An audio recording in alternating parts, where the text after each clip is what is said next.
Hello, everyone. This is What Your Pastor Didn't Tell You. Today, I am on with Ali Rowan. We're going to be talking about Ammon Hillman, the YouTuber that has a PhD in the classics, who talks about all these interesting ideas about Jesus and pederasty in the ancient world. And Ali has studied a lot on this topic, and she knows a lot about the inner workings of Ammon Hillman's group, and she was even a part of it in some way in the past. And she's here to just tell us what is true, what is false about some of the arguments Ammon's made. Of course, this is not a personal attack on Ammon, but it is a question of what is historically accurate. And if he wants to respond, I would be more than happy to hear it. And we'll even take this video down if he can prove the argument's wrong, right? So how are we doing today, Ali? We're doing well. Yeah, looking forward to getting into this. Awesome. The first half will be, to some extent, having to put some background in on Ammon. So as such, there is that side before we then get into the, looking at what he presents in the first part that I will be doing and how that affects how he goes into his exegesis, or is it isogesis, of the biblical texts. Right. Exactly. Yeah. So the first thing to start here, yeah. So Ali has. I mean, would you even say you've watched every video he has? Yeah. Actually, I've missed out the last couple because I've been preparing for interviews. But darn. no, I've missed my full marks there. But no, I was involved with Ammon before the video YouTube started in 23. And basically his entheogenic drug use intersected with my own research. So I reached out. And to begin with, we were sort of on a par talking about our research like, colleagues almost. And then he invited me to join in when they started his Lady Babylon YouTube shows in January 23. But I'd already started picking up, you're not very faithful to the texts here. You seem to be pushing something in there that shouldn't be, rather than actually letting the text speak for themselves. So I was academically a little bit alarmed with what he was doing. But I'd also had prior experience in a small church fellowship that had been led by a narcissistic pastor, and the type of group dynamics that he had set up. And it just felt exactly the same where I was. And there was certainly an echo chamber operating, and any questions I was beginning to ask to try and get them to think beyond the narrative that's being given to them, it wasn't getting engaged with. And I thought, this isn't healthy. So it became, I had twice I asked to speak with him. Nothing came of it until eventually really my presence wasn't wanted any longer. And that happened in, March of 23. Fairly soon after that, they started a private Discord, which was invitation only. And of course, I didn't get an invitation. I didn't want to be in it anyway. But as such, things started happening there, which I didn't know about. But I was also evicted from the public Myth and Law Discord where it had all started. So I lost touch with them there as well. But I watched the videos, and several other people that had realized this isn't healthy, they also left. And, we had a small group that were trying to work out what was going on. What was his agenda? Where was he going with this? So we've been watching for quite a little while. Yeah. Yeah. And what really interested me to begin with this discussion is what we'll talk about first is, so it's one thing to look at scholarship and the people that are watching, most of them don't have any formal education background. Most people aren't that familiar with ancient texts. You might read about it online or something like that, but you're not being taught by the experts, how to read the ancient text, from a like an actual method. This is what we get at by what the author is trying to say here, not just incorporating our thoughts and how actual historians work, right? And there's another aspect though, which is if you're not an expert, then it can be difficult to know what you're missing sometimes. Now, not that Ammon is, lying necessarily. I mean, I wouldn't say that he was lying in most, if not all instances. At the same time, there are ways where I'm just like, it seems like you're leaving out really important key details there. And, I might want to ask them that, but, I don't have the ability to talk to him on that, right? But what was really fascinating for me is in this discussion is that we actually have court documents of things that happened in the past, and it does seem like he actually has lied in the past on a few different notes. So I wanted to talk about that, Ali. Could you talk about like the what's happened with the court and why that's important for this discussion? All right. Before we kick off into this, Okay. most of the interviews that he ever does with other hosts, and when he has talked about his past on his own shows, a lot of the time he centers on an instance where he was an adjunct professor working at St. Mary's University from the year 2014 to 15. It was only a one-year contract, and he was told at the end of 14 that it would not be renewed. He took on a janitor's job, but the theatre department hired him to translate the Seneca's play from Latin into English and to such advise in the artistic production of the play so that it could be authentic. It meant he would take classes with the students and taught them very, very inspiringly. He absolutely loves the classics. He really is an inspiring teacher. He catches enthusiasm. Anyway, part of the production, to make it authentic, apparently the actors would come in and curse the audience for their greed, for their vices, and they'd be waving these fascinas, which are phallus-shaped props. And it was frowned on that they were looking a bit obscene, so there was a bit of a hoo-ha, and they had to change them and had these sort of, he said they looked like bananas instead. Later, he was told he was under investigation, and at the time, he then went to the press and put forward this sort of sob story about, I'm being persecuted for producing things that was offensive to the administration, and that their sponsors were going to, take their money from them because, I offended them with this prop. So he had that tale to tell, but although there were other reasons that he was being investigated, that's not the story. But that's not the story he tells.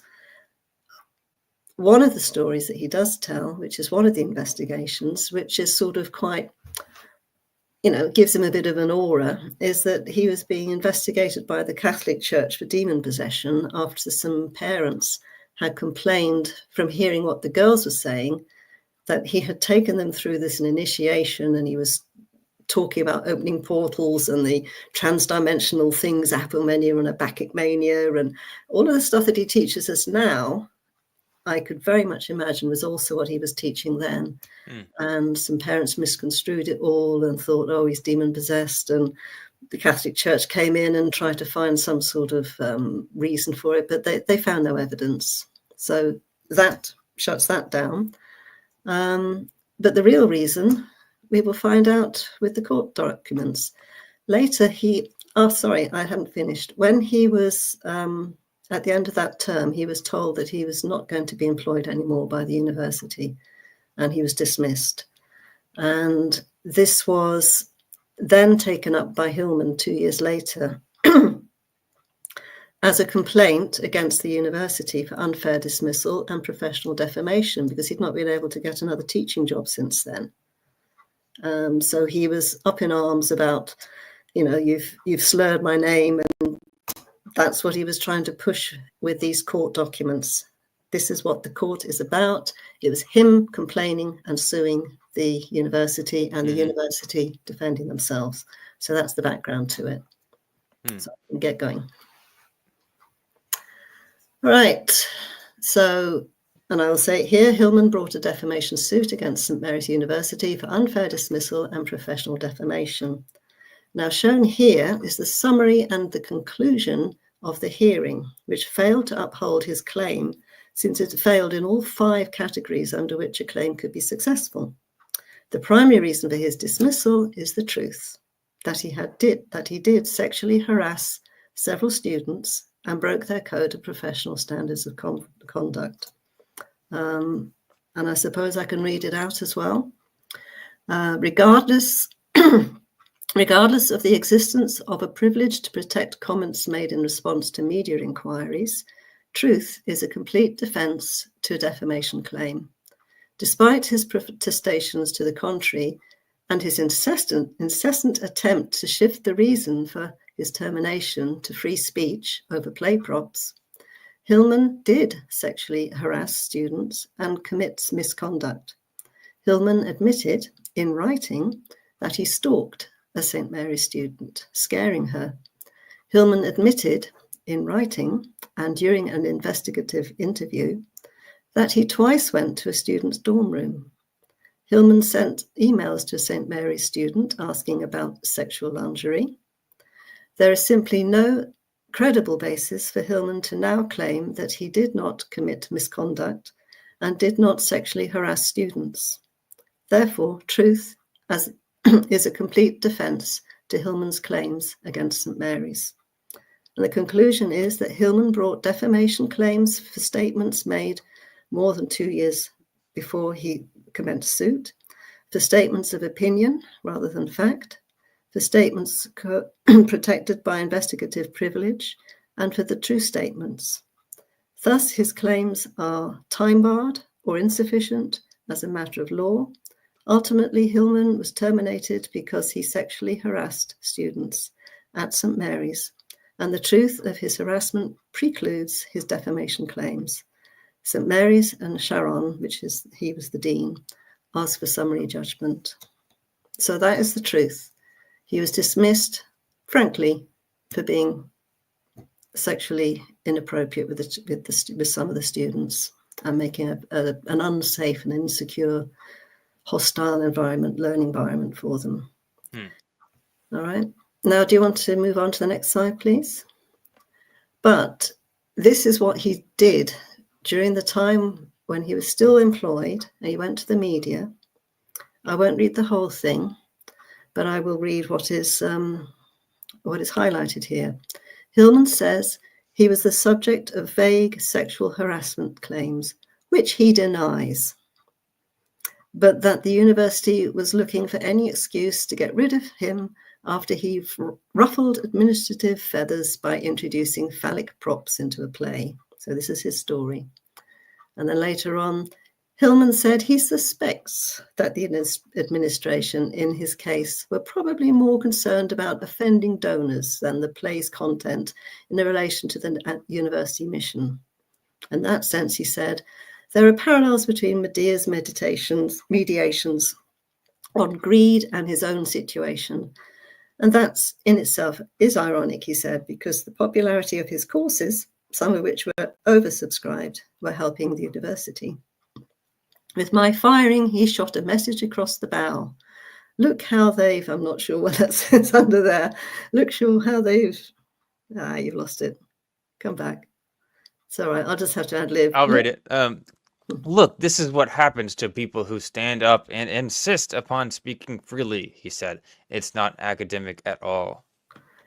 And to some extent, that is a very defamatory statement to make in a magazine. This is Inside Higher Education, slandering a university for being offended by phallic props and it being a matter of free speech. I think, if anything, they should be bringing a defamation claim against him.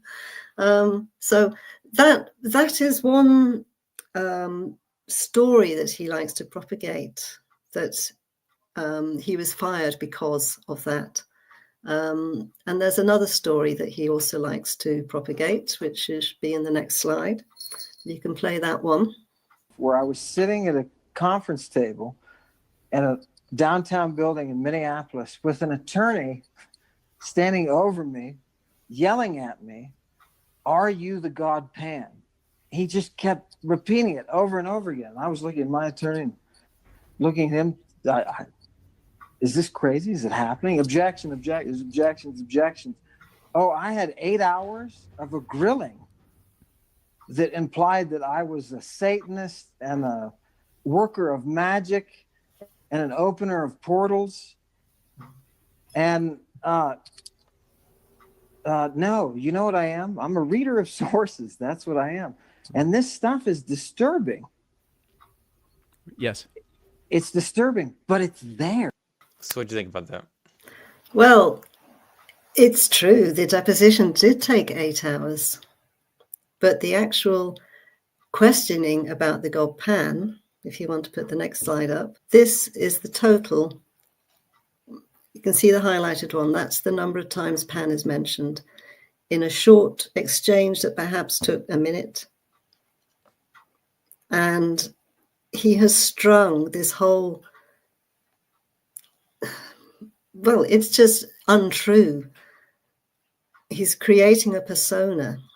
He's creating an aura about himself, which is just not true from the facts. So there is very, very little of what he's saying publicly about himself that can be tied to the factual statements that are here in the court documents. We will put a link to them. You can read them all yourself. They make a very interesting read, and they don't say the same story that Ammon Hillman is saying of himself. Can you go on to the next slide? I just wanted to briefly mention, okay, so in his emails with other people, he says things like, okay, Pan says this, or like he's acting like he's Pan, and you can read it here. From an attorney perspective, it's like, yeah, like if I don't know anything about Ammon, of course I'm going to ask about this, because this is just like, what is going on? So at the same time, this isn't what, definitely, as you said, wasn't some 8-hour thing where he's like, the attorney's like, oh yeah, you know, you're a Satan worshiper who's absolutely crazy. Like, yep, they probably did want to make him look like he was crazy, and this might have done a good job. I don't know. But at the same time, it is odd. So like, why wouldn't they ask about it if they are, you know, an attorney that is trying to defend defamation, right? There was more on that though. Oh yeah, like they tried to make him look like a Satanist or something like that, or that he opened portals. But well, none of this is in the deposition. He's conflating the Catholic Church's small investigation, which is not in this deposition, and the Catholic Church did a separate investigation, which was included in that conclusion. It says statements of opinion. That is all that this conclusion of the whole court case will say, that the evidence was not there for him to be positively identified as working in anything satanic, which is what the Catholic Church's investigation found. It was just hearsay, and it was there was no substance to it. yeah, well, I just found it really interesting why he would say this, because that they tried to make him look like he was opening portals, but they themselves, the college, said that no, he wasn't opening portals. That was just something the parents said. That's So right. it doesn't make any sense for the prosecutor, defendant, attorney, whatever. It doesn't make any sense for them to say that. And if you look through all the documents, there's no part where it says it. There's one part where they explicitly say he did not do it because of it. That was just the parents saying it. So I was just like, what is he talking about? Yeah, it makes him sound important, really. You know, that he's being singled out as some great worker of occult powers. Yeah. That he's not. Okay. Yeah. So, right. One of the thing down there is that, like, okay, maybe his memory, he forgot about it, or like it was a really difficult 8 hours. Maybe he forgot some stuff. He's blending stuff together. That's fine, okay? But at the same time, I don't know. I think it's really interesting that he in multiple instances, as we'll show, that he's like greatly misrepresenting like why he was fired, what happened with the history behind it, this court case. But yes, what's next here? So this is claiming of being an incubus at St. Mary's University. Getting into the text that had to do with the use of an incubus, and I'll just say this: there was a moment when I questioned my scientific, capabilities, because I had entered into an act that was sensed and perceived and reported by a person that the report could only be miraculous, right? It's the hovering and doing the incubus thing. When I was reading about the incubus, I was scientifically dissecting how this was being done, and I said, okay, I'm going to do it and see what happens. I'm just telling you scientifically. And then the very next day, it was reported exactly what I ended up, projecting. There's no belief involved. Somebody called me and said, this is what's going on. And the person that it happened to was ejected from the university for problems with mental stability. So I can tell you for a fact the physics behind what, people say, oh, he's demon possessed. There's a reason they wanted to investigate me for demon possession, right? Because there were things that I could reportedly do that people, it was causing, when it got to the courts, because I came after the university, because you can't fire somebody for translating Seneca. I'm sorry. You can't do that. So when I went after the courts, it became an issue with the attorneys involved to what extent I was operating a cult, right? That became the question. To what point people believe that you are able to translocate and a form that is vampiric, right? And that was the fervor that was on campus. And that fervor perfectly and beautifully matched everything that the muse had told me. Everything in all of these passages. People say, is the muse, are you talking about a muse that's an idea or an ideal? No, I'm talking about an actual muse. I'm talking about opening up a text and being told exactly how to perform certain things, do certain things, and how to work, right? That's the power of the Logos. And when, for example, I tell this one, and I want people to realize this because I tell everybody, people say, you're a genius. You figured something out. It's incredible. You're a genius. Oh, it's very, no, I'm not a genius. I'm a total cheat. I have a muse. You can't see her, but she's standing next to me. And if I ask her, show me X, Y, or Z, she'll do it. And I asked her, show me how to do this. And I projected in the very next day reports of it. And I realized right away, oh, okay, there's some real significant God stuff going on here, right? When Archilochus stands up and he says, I'm a servant of the God of war and the muses, right? And the beauty of the muses, right? He's not saying that because he's coming up with an abstract idea. People need to understand the muse is not an abstraction. And people say, oh, it's just somebody's inspiration.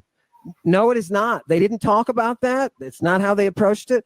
They approached it as an actual entity, right? The Holy Spirit is the classical muse, right? Christians today walk around praying and working in the Holy Spirit. They understand what that means. There is a reality to it. And that's why some people can sense that reality and will say, oh, he's demon possessed. All right, so that was a lot there. So it seemed like he was saying or admitting to trying to portray himself, at least that he did some type of incubus with the girl at the college. Is that what that was about? Yeah, the story goes round that somebody, woke in the night and saw him floating through the door and hovering over a girl and stretching forth his hand, and she froze. And that's the story that's gone around. I don't think anybody testified to it. I don't know where the story originated, but that's what the story is. It's not in the deposition, and the investigation by the Catholic Church was never released, unfortunately. So it's all hearsay. Something happened. Students got freaked. They said something to their parents, and they called an investigation. That's really all the facts that we can say. All right, but it becomes a huge plus for Hillman's sort of alter ego, almost, to have a reputation like that. So he does emphasize that reputation. So why is that important? Does that contradict with some other things? It's part of producing a persona, I believe. Nobody really knows who the real Hillman is. He has plenty of talent. He's an amazing teacher. I was in Greek lessons with him. His love of the language is absolutely infectious, and of the culture.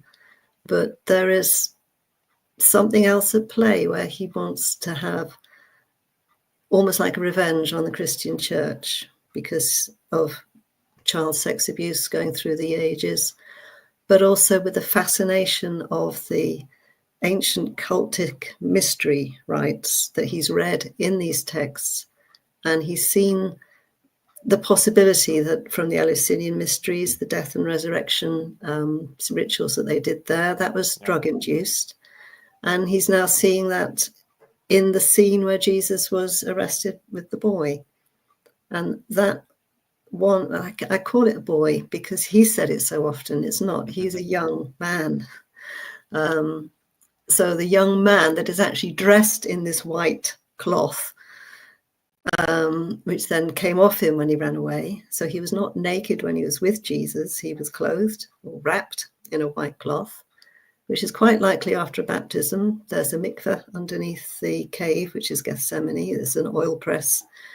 Gethsemane means place of the oil press. And there's an oil processing plant in this cave on the slides of the Mount of Olives. And I think it was a perfectly innocent scene. He just baptized and initiated this young man. And in John 18:6, I think it says, he came forth. It's an ex ergo. He came out from. And to me, that sounds like he's coming out from the cave. And then said, why have you come? So there's lots of very innocent reasons why that scene is there. But he's chosen to make that scene the central hub to imagine all sorts of cultic activity going on, which he has read in previous texts. And also with the semen communion that's mentioned in Epiphanius's Panarion. Hippolytus mentions the Peritai doing it. It is in the texts, and he's drawn it all together and seen it all happening with Jesus in the Garden of Gethsemane. So to have ideas that are sort of supernatural and cultic,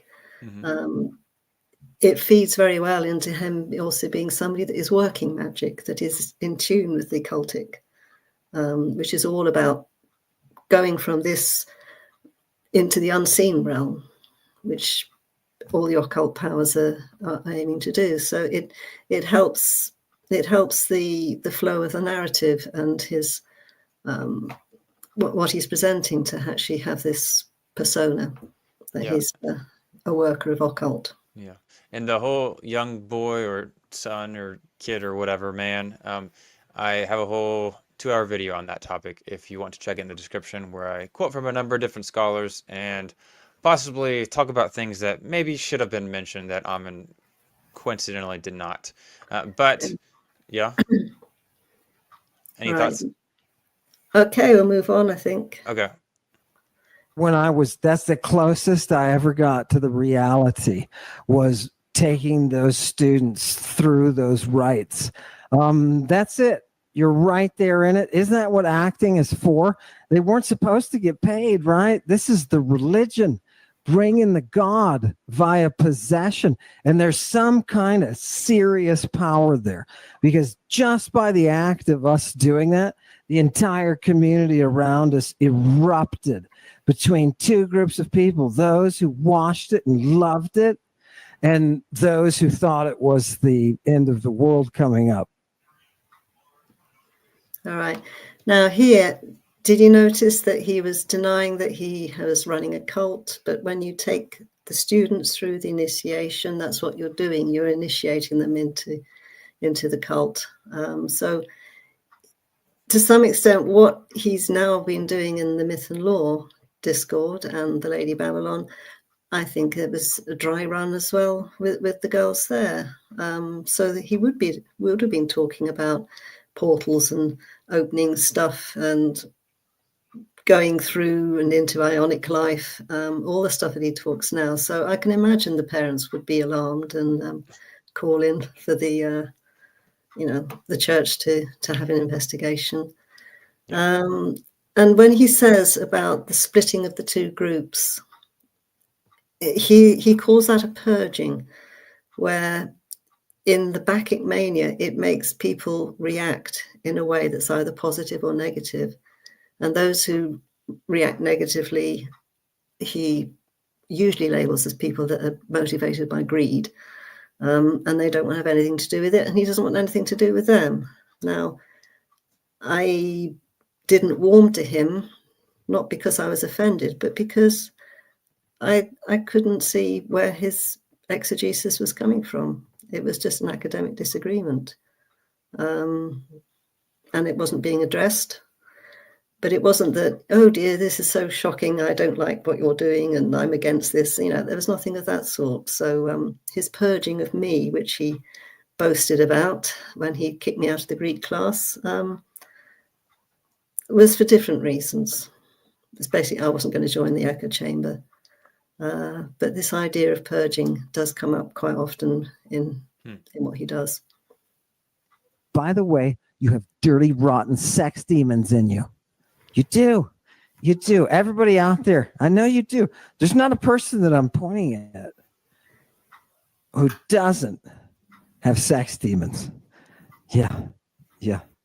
How do you know? You have to meld, man. It takes a mind, and you reach out, you become that incubus, and then all of a sudden you're like, dude, this lady's a pervert, right? You see all those hidden demons. It's wonderful to bring out people's hidden demons. You ever see that? Sometimes they'll cast them forward for you, right? Right? People are like, oh, he's a this or that. It's usually the this or that they really want. You know what I mean? Don't tell me I'm a cult leader, right? Just because you want me to be your cult leader, don't tell me I'm a cult leader. Well, he said it. And, he does try and deny that he's running a cult, but I think it's fairly obvious that there's that attraction around him. But it's not just the like the mystery cult. There's also a relationship cult going on as well. But anyway, carry on. We'll talk about the next thing. In early February, January, end of January, February, they started, this is in 23. I haven't got the slide here, which I'll have to name the person. Snappy is a person who has a very interesting YouTube account of her own, and they are, sort of like a sister show supporting Ammon. And they have a Discord, and a tab was open for them to meet and call the Ordo Serpentis Rosae. And it was, as such, people were being called into and invited into it. I was invited into it. But you had to go through an initiation. And that was to either have your head completely shaved or to take a one-night stand. And being almost 40 years married and nearly, well, 63 at the time, wasn't for me. So no, thank you. But in the activities that he was asking them as a more sort of intimate group together after the shows, now this would be the early hours for me. I'm in the UK, so you're looking at 3 or 4 in the morning at that point. So no way for me. And they would sometimes be asked to assist. Now, this is a particular one that a friend of mine who, when I was removed from participation, several people with their knowledge of cult control also smelt it, and they came off, they left as well. But one of these people that is now my friend, he was involved with an after show session, and this is an example. He said, well, originally he'd posted it on a Discord that we were using. Another friend that had been evicted, he opened up his Discord for us to use. So we've had a space just to try and discuss and work out what was happening. So my friend said, I removed the incriminating post that I added earlier from Ammon's private email with me after our group discussion. I would like to add it back so that everyone here has a clearer picture of the type of things he was asking us to do in the inner order. Now, this was after a particularly vicious discussion about attacking a specific person and his wife. Ammon proposed to use the energy of us masturbating to send a dream incubus into the Pastor Douglas Wilson's sleep to rape him. Charming. All right. And I'll have to expand that. No, I can't. Watch this space. Maybe go off while you do. Seriously, hiding off. And remember this. This guy believes 12-year-olds should have to legally marry this and F anyone who can't support the virgin, from Ammon. Yeah.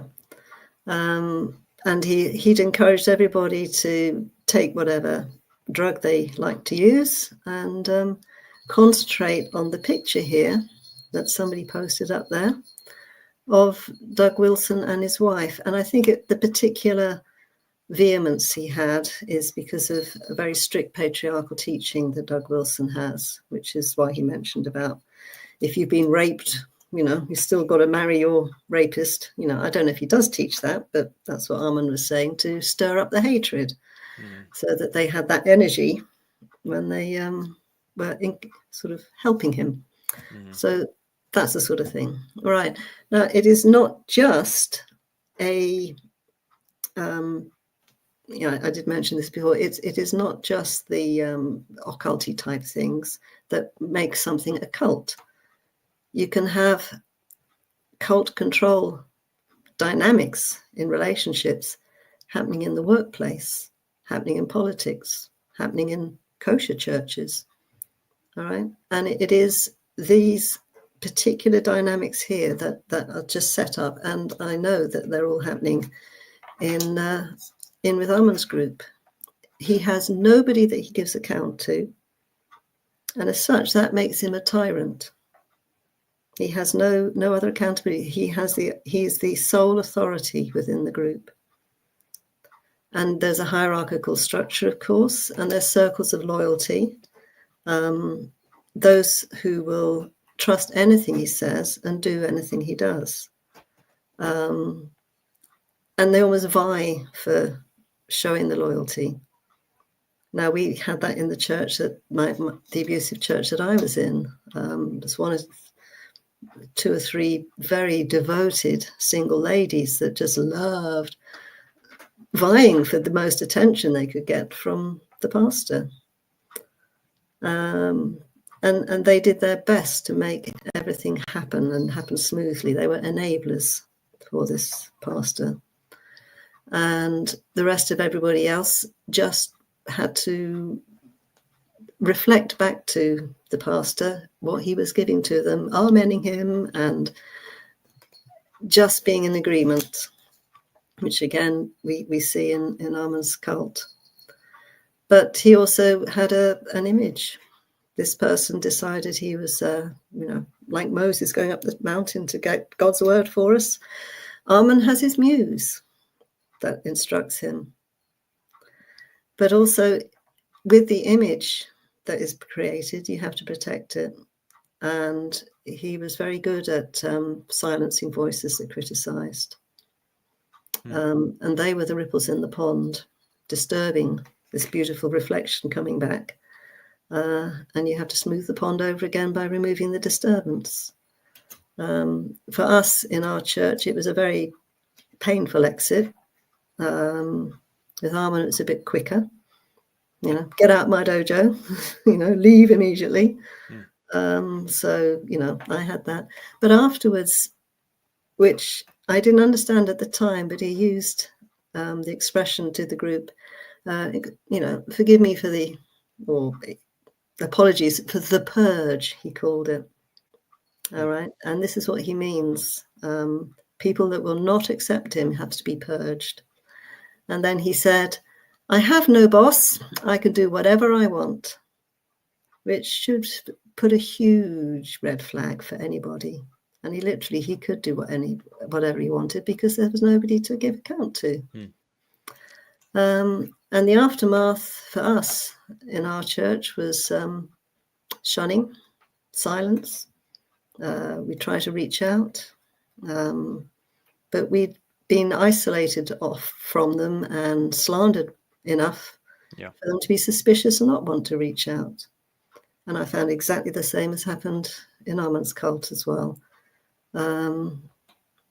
There's been a lot going on, really, but I've continued just when I can to post factual information in his YouTube to counter whatever it was that I picked up. It just wasn't factual that he was saying. And he hides them. You can do moderator review and they disappear for public view, but I can still see them. A Reddit post started as well. I could take clips and I could you know, analyze them and just use them for my own use, but I put some together in a document and I posted that in Reddit, and it created, you know, a fair bit of response. And within a few weeks, suddenly all of my clips had become unavailable. He'd blocked me. So everything that I'd taken with my Ali Rowan account, my YouTube account, you know, is now defunct for anybody else to use. So, you know, he's taking measures to make sure that my voice is quieted. What is he hiding? That's the question. Why doesn't he let me speak? I'm not slandering him. I'm just putting down the facts from the text or from the lexica, or when I've chased up the real sources, they don't agree with what he's saying. And I will explain it and put it very clearly in a comment, and it gets hidden. I wonder what he's hiding. All right. And a lot of the reason why he's arriving at what he does, he will use a certain methodology.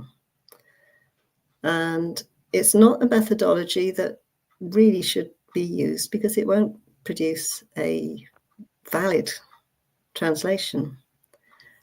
And if you take the analogy of football, you've got 11 team members. I'm talking about English football here. I don't know much about your American football, except that you pick the ball up and you barge into each other. That's about all I can tell. And that it's a bit like rugby, and you run up the other end and put it down. So it's a very different game. All right. So if you're going to play English football, there are certain rules. And if you then get through the goalposts, you have to have followed those rules before you can score a goal. And if you've broken those rules, you'll be stopped. All right. And anything that you try and get through to that goal is disallowed. So at the moment, a good methodology, you're looking at hermeneutics that you have to understand the language, the philology, but also very critically the context of the words. Ammon has a habit of showing the text in Greek and translating it for you. So you've got to trust that he's translating it correctly. I've picked up enough Greek to follow some of the words, but there's so much vocabulary that it's just unknown to me. But he will then pick up a word and say, right, let's look at the Little Scott Jones lexicon, LSJ, and which is online, and you can easily cut and paste and put it up on screen as well. And it'll have a list of all sorts of connotations that this word can take. And he'll usually skip down the list until he finds one that suits what he'd like it to say. It's usually got a cultish or a drug or some sort of mystery or sexual or, some other reason that it's attractive.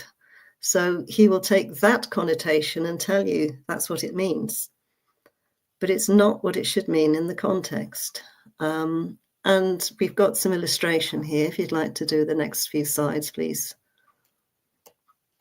Not that one. Oh, yeah. Okay. Sorry. All right. No, we'll go back. We'll go back. We'll go back to Ammon's. There we go. We have. No, I've gone on too far. Can you go back to where we were, please? Sorry. That's okay. So having gone context, you also have to look at semantics, where a word can take on a meaning within a certain field of meanings. But sometimes that field of meanings becomes defunct for that word, and the word will then be used in another field. All right. And when classical Greek morphed into Koine Greek after the death of Alexander the Great, a lot of the classical words lost their meaning that they were understood with in the classical time, and they took on a new meaning in Koine Greek. Their semantics changed, and this is something that Ammon very often does not pay much attention to, and he will still try and use the classical meanings in the Koine texts. Now, every single Bible text is Koine, but he was trying to use classical connotations in the Koine, and they don't work. Well, they shouldn't work. And there's a particular word that I will talk about later, which is very critical why it should not be taken with its classical meaning, but we'll get on to that one. Obviously, you need your lexicology, form criticism. Here you're looking at, is it a poem? Is it history? Is it a visionary material? And it makes a big difference to how to interpret and therefore how to translate. You can use coded words in a vision, because usually a vision means that this thing that it says isn't what it means, and you can use a code for that. But you don't do that for a historical account, which the Gospels are supposed to be historical accounts. They're not poetry with visions, So if the word says what it does, then you shouldn't be trying to import some mystical meaning into just an ordinary sentence about an event that happened. All right, but this is something that Ammon does. And he pays no attention at all to redactions, which means that you've had a text which has then been edited or added to in later times. And it, without doubt, all synoptic gospel problem solving has to take account of all the different changes that have happened. And most of the texts that, this is gone to textual criticism, you can see that some of the texts have had later editions. Early editions don't have them. Sections later are added. All right. So what we've ended up as an end result in the Bible is been a very long process of lots of human interference and additions and changes. But with Ammon, any text ends up being a valid text. It doesn't matter if it's something that was added in the 3rd century. Somehow it did belong to Jesus, and he said it. He doesn't do any criticism, any textual criticism, any form criticism of the text that he's using. If it's a text, it's true and it belongs to Jesus. And even if it's a paraphrase written in the 5th century about Jesus, it's the true thing that happened. It's bananas what he does, but he says it so convincingly. And his people aren't critical thinkers. They're emotionally involved. He's a very good, amazing stagecraft. He's quite mesmeric when he talks, and he does it in a sort of cryptic way, and you're sort of tied in there trying to understand what he's saying, and he's drawing you through. And with his mesmeric repetitions of certain things, it just sinks in. And I find it still very difficult to talk about the young man at Gethsemane. It comes up immediately as the boy, because he said it so often. So, that's one part of it. And the history and the culture. He's tried to say that really nothing is Semitic. It's all Greek. It was all Hellenized, Jews, and they were Greek culture, and they did Greek mysteries. No, they were Jews trying to uphold Yahweh's traditions and have a temple worship and follow the law of Yahweh. But he will ignore that. And there's a whole big argument about whether the Greek Septuagint was the original and that the Hebrew was translated from it. Mm-hmm. Any sensible scholar knows it's the other way around. I'll talk about more of that later. And then whatever that last one was, if you bob it back up again, history and culture. Oh yeah, the archaeology can help you. And also, more importantly, what is the intent of the author when he wrote these words? Not what. It's all right doing it as a literary exercise to completely rework and reimagine a piece of writing. But if you're going to try and claim that this is the reality that the author was talking about, you have to hear what the author himself was saying, which means you've got to have his context and think, how is he communicating to his audience in his time, in their situation? Did this author use this word in another passage to help you understand what he means in this passage? The author uses a certain vocabulary and a certain language in a certain way consistently within his own work. And you can't import something that's completely out of character to say that in this one verse here, this word that means something else there now means something completely different here. An author wouldn't do that. So there's so many other considerations that need to be kept in mind when he's going through his eisegesis, I'm going to call it, because it really is an exegesis. So do you want to move on to the next slide? Now, Team Isogesis, led by Captain Hillman, yes, he's a magnificent philologist. He has a grasp of the Greek language. It's incredible. Full marks. Sorry about that. He's certainly very, very adept with his Greek. But another major part of his methodology is to use his muse. Now, we've heard a bit about his muse already, who's supposed to speak to him from the text that he's reading and show him all the connections between very obscure medical texts that he's read, written by Galen, Dioscordes, quite a few other authors, as well as ancient cultic texts that he's read. And he says that because nobody has read all of this, they can't read and understand the New Testament. Well, that's not true, because all of that extra reading that he's done only gives him fodder, ammunition, whatever, to then put into the text. It is not what the text is saying that comes out of it. And having all this extra knowledge is actually only complicating the matters, and it's irrelevant. Because the intention of the author is to talk about what is happening in his time, and it's he might want to say that it's all about ancient mysteries that was happening, and he will create a context which makes what he says seem true, but he's created that context for it to seem true. It's very circular. So everything is Greek. The LXX has to be Greek, obviously, but it means all of the New Testament and all the Old Testament can then have the same treatment, where he uses the LSJ to take a text byte, and he will take it to the, and look for the right cultic meaning, which he'll then import back in again.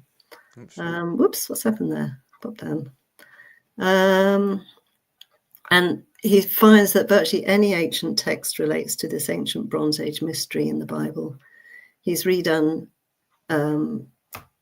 Joseph, he's redone Adam and Eve, he's redone Abraham and Isaac, Tobit, Daniel, several characters he's honed in on, and found some things that if you import the right words into the text, you can make them sound cultish.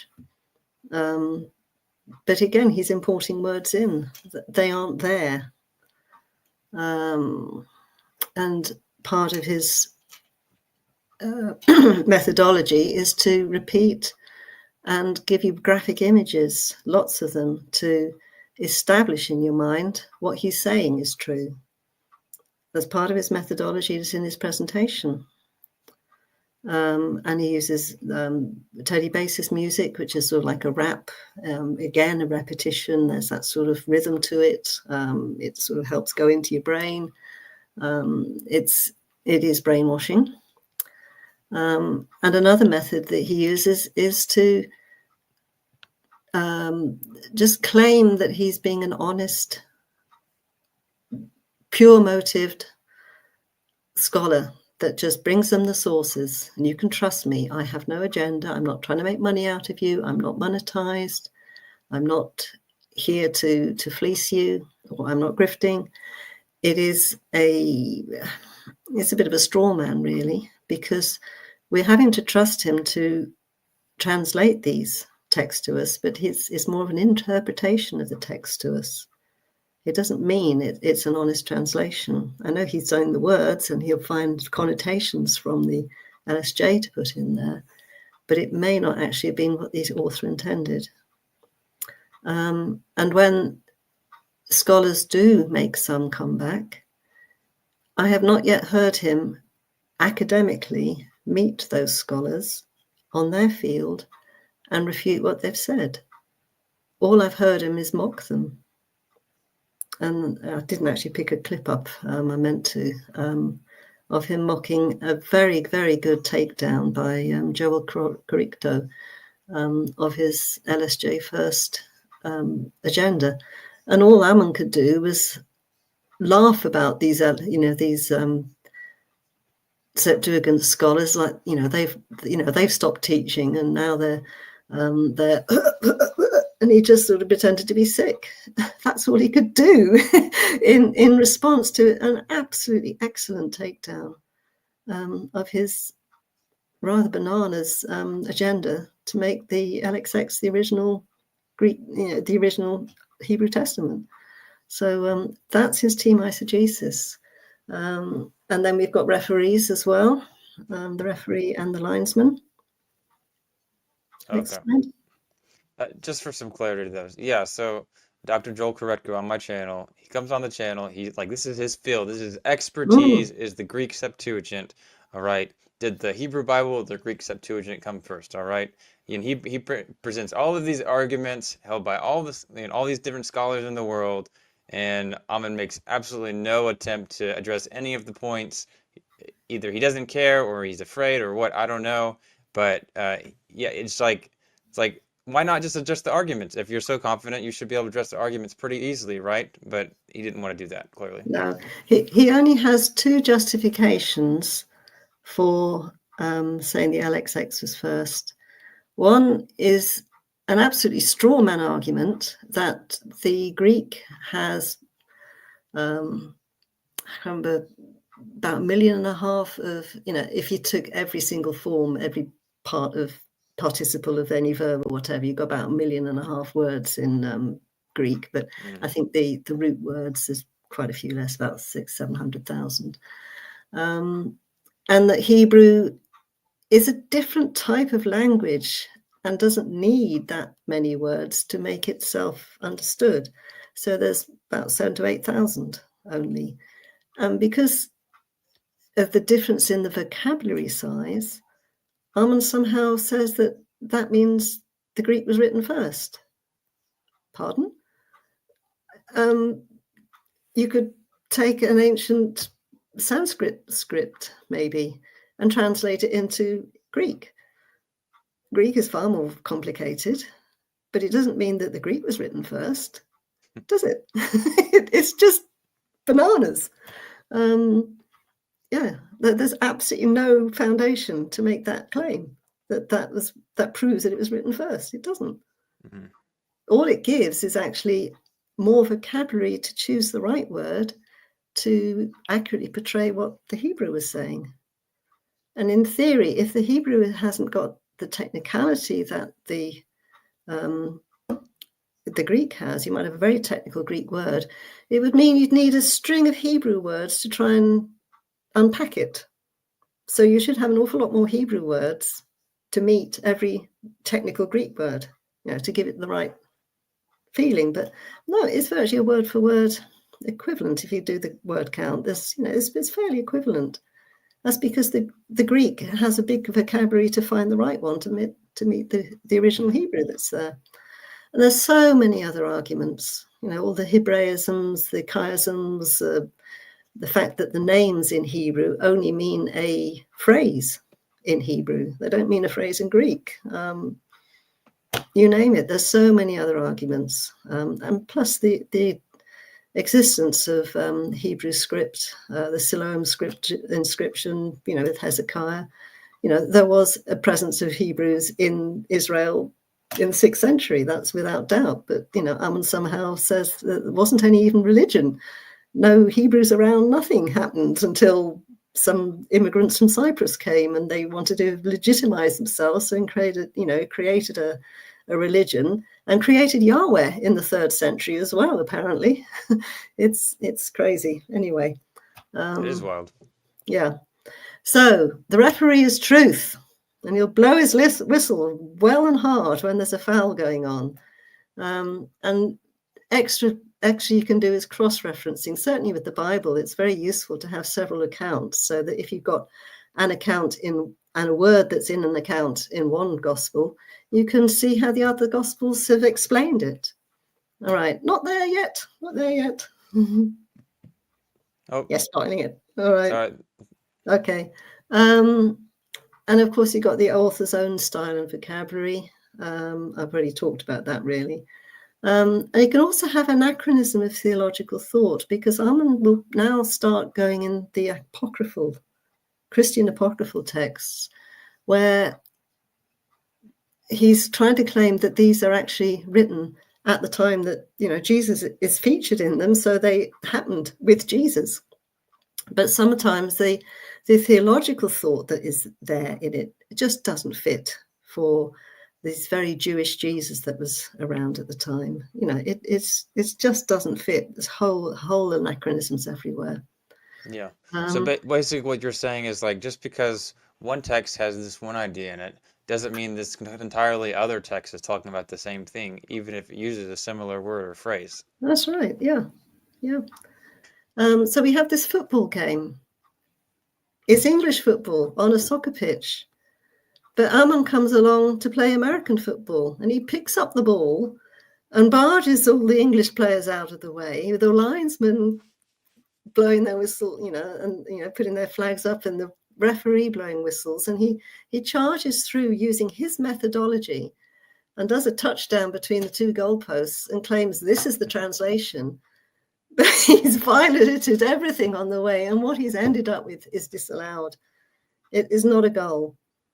And I'll give you some examples later of how he's changed some words to make his agenda about Jesus fit. All right, but we'll get on to those. Now, can you go down, next one down? So we've got the single word, that's it. Right, I'm just wanting to illustrate a phenomenon, because I talked about it, but to actually see it in an example really helps. This phrase here, what would people think of it nowadays? What would you think of it? Yeah. So you might think, can we go to the 21st century one? Is that the previous? Yeah, there you Yep. go. All right. So Alan glared across the table, angrily propelling Barry's phone toward him, open at a convo with Julian. These were not training weekends and business trips, were they? You were having a gay affair. All right. So those words, pretty obvious what they mean. All right. But what happens here? 17th century. A carnival, a gay affair. We'll dance and revel till the dawn doth start to peep. But morning's lights will part us circumstance. We'll steal our joy and leave our hearts to weep. Totally different. And what Ammon would also do with a verse like this, he would pick up carnival, and that's from the Latin caro, and we get our word carnal from it. You see, this is actually talking about a Bacchic orgy. Right here, you see, you've got the homosexual acts in this fleshly, and you have to have the revel and the dancing, and it's all part of the Bacchic revel, which you do at night. But in the morning's light, we have to go back away, and we'll steal our joy and leave our hearts to weep. All right. So that's the sort of thing that Ammon will do with the words that actually were taken from the contemporary text. You know, I know I've switched them around a bit, but it shows how both the semantics change with time and how context is so essential. And these are the two fundamentals that Ammon will very consistently ignore. And it's a big foul, and truth is blowing the whistle, but he carries on carrying the ball and barging the English players out the way. Right. And I think what's really important to mention is, okay, so like you can find multiple words in a text that has multiple meanings, and some of those words might have some type of meaning that sexual or whatever, like for example, gay affair or carnival. It could possibly have that meaning, but it doesn't necessarily mean it has that meaning. So what we'll see from Ammon is that he'll take all these different words that could possibly mean something and just assumes, oh, that must be what it means. But like you have to give an argument for that. So like clearly there's no argument to be made here, even though you could say take these 2 or 3 words and be like, oh, that must be what it's meaning. He's talking about a gay homosexuality and all this other stuff. But no, it's not meaning it here, and then we'll see that it's not meaning in other places. Yeah. Right. This is about his muse. I was supposed to put a little I didn't put my header in there. This is from the deposition. I'm not going to read it all, but this is him explaining about his muse. She is the one that he says gives him his interpretations. As he's reading these texts, he says he's being guided.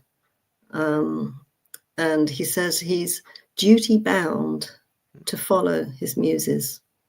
And one of them, he mentions, where are they? There's Cleo. Where's the other one? Oh, can't even see it now. But he also mentions Bacchus, and he says, I'm bound to follow Bacchus. And of course, this is the revel. All right. So he's almost bound to see things in this text which are related to the Bacchic mania and the Bacchic revel. All right, this is what he's looking for. Okay, we'll move on. Now, this is a correspondence that he had in 2012 with a young lady who is a poet, and they were at a cannabis culture conference where he spoke and where this lady also read a poem.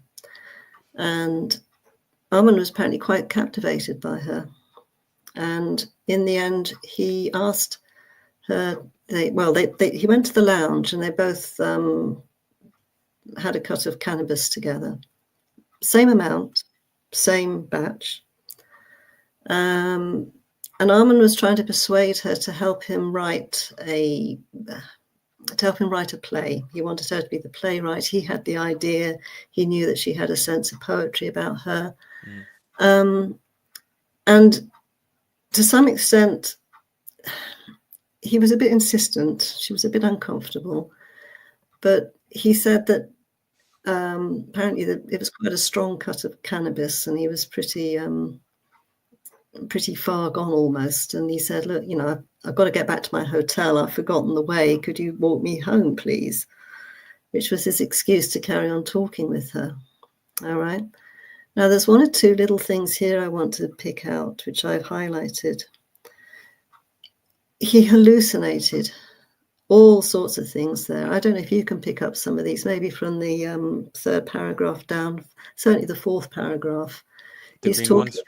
Yeah. You want me to read it? Yeah. Sure. It says, then your hair got a purple stripe right in front of me and shortened, and you sound like some kick ass. Confident young woman. So at this point, you something were completely... That's her name. Okay. Yeah. Were completely gone, and sitting in your place was a middle-aged woman from China. Actually, she was a bit aged, but still attractive. Then you made your hair blonde and started speaking with the voice of one of my former students that had a crush on me. When this happened, I got a little frustrated. If you noticed, and asked you to stop transforming. Do you recall me saying that? But then I realized I had asked Venus to send me a physical manifestation of the muse, and when I remembered that, I said out loud, "Oh, it's you, Venus. Thank you for the muse tonight." Then she smiled and sort of laughed and let me know that she was using you to show me something. That's for me, not you, and it was just between us, myself and Venus. And then your face became the most beautiful female I have ever seen, and you smiled at me and then transformed back into you, and then your voice changed back to your own, and you started talking to me again. So I guess she wasn't actually the most beautiful person he had ever seen. That's too sad. But yeah, so tell me, what is important about this to you? Well, it's telling me what a strong effect just cannabis has on his mind and the hallucinations that he has. It was remarkable. And I messaged this lady, I'm in contact with her, and I asked her, did he take a lot more than you? Did he was taking other stuff? And she said, no, we shared the same amount. She had no effect, just felt quite comfortable and relaxed. And yet this is how it affected Ammon. He seems very, very susceptible to the effect of, I suppose it's a mild entheogen, but for him it was crazy. All right. So this is indicative of how drugs affect him. All right. Now we can move on to the next slide, please. And this is part of the deposition. Have you taken any recreational drug that might affect your ability to testify? I take marijuana, but not as a recreational drug. I smoke it as a sacrament and as part of my religion. So I don't consider it recreational. I don't smoke marijuana for the sake of recreation. So you don't consider marijuana a recreational drug? No, not in my case. In your case, it's considered what kind of drug? Sacramental, religious. Have you taken any sacramental drugs that might affect your ability to testify today? I have not taken anything that would prevent me from, that would change my testimony. No. And when did you last smoke marijuana? Monday morning.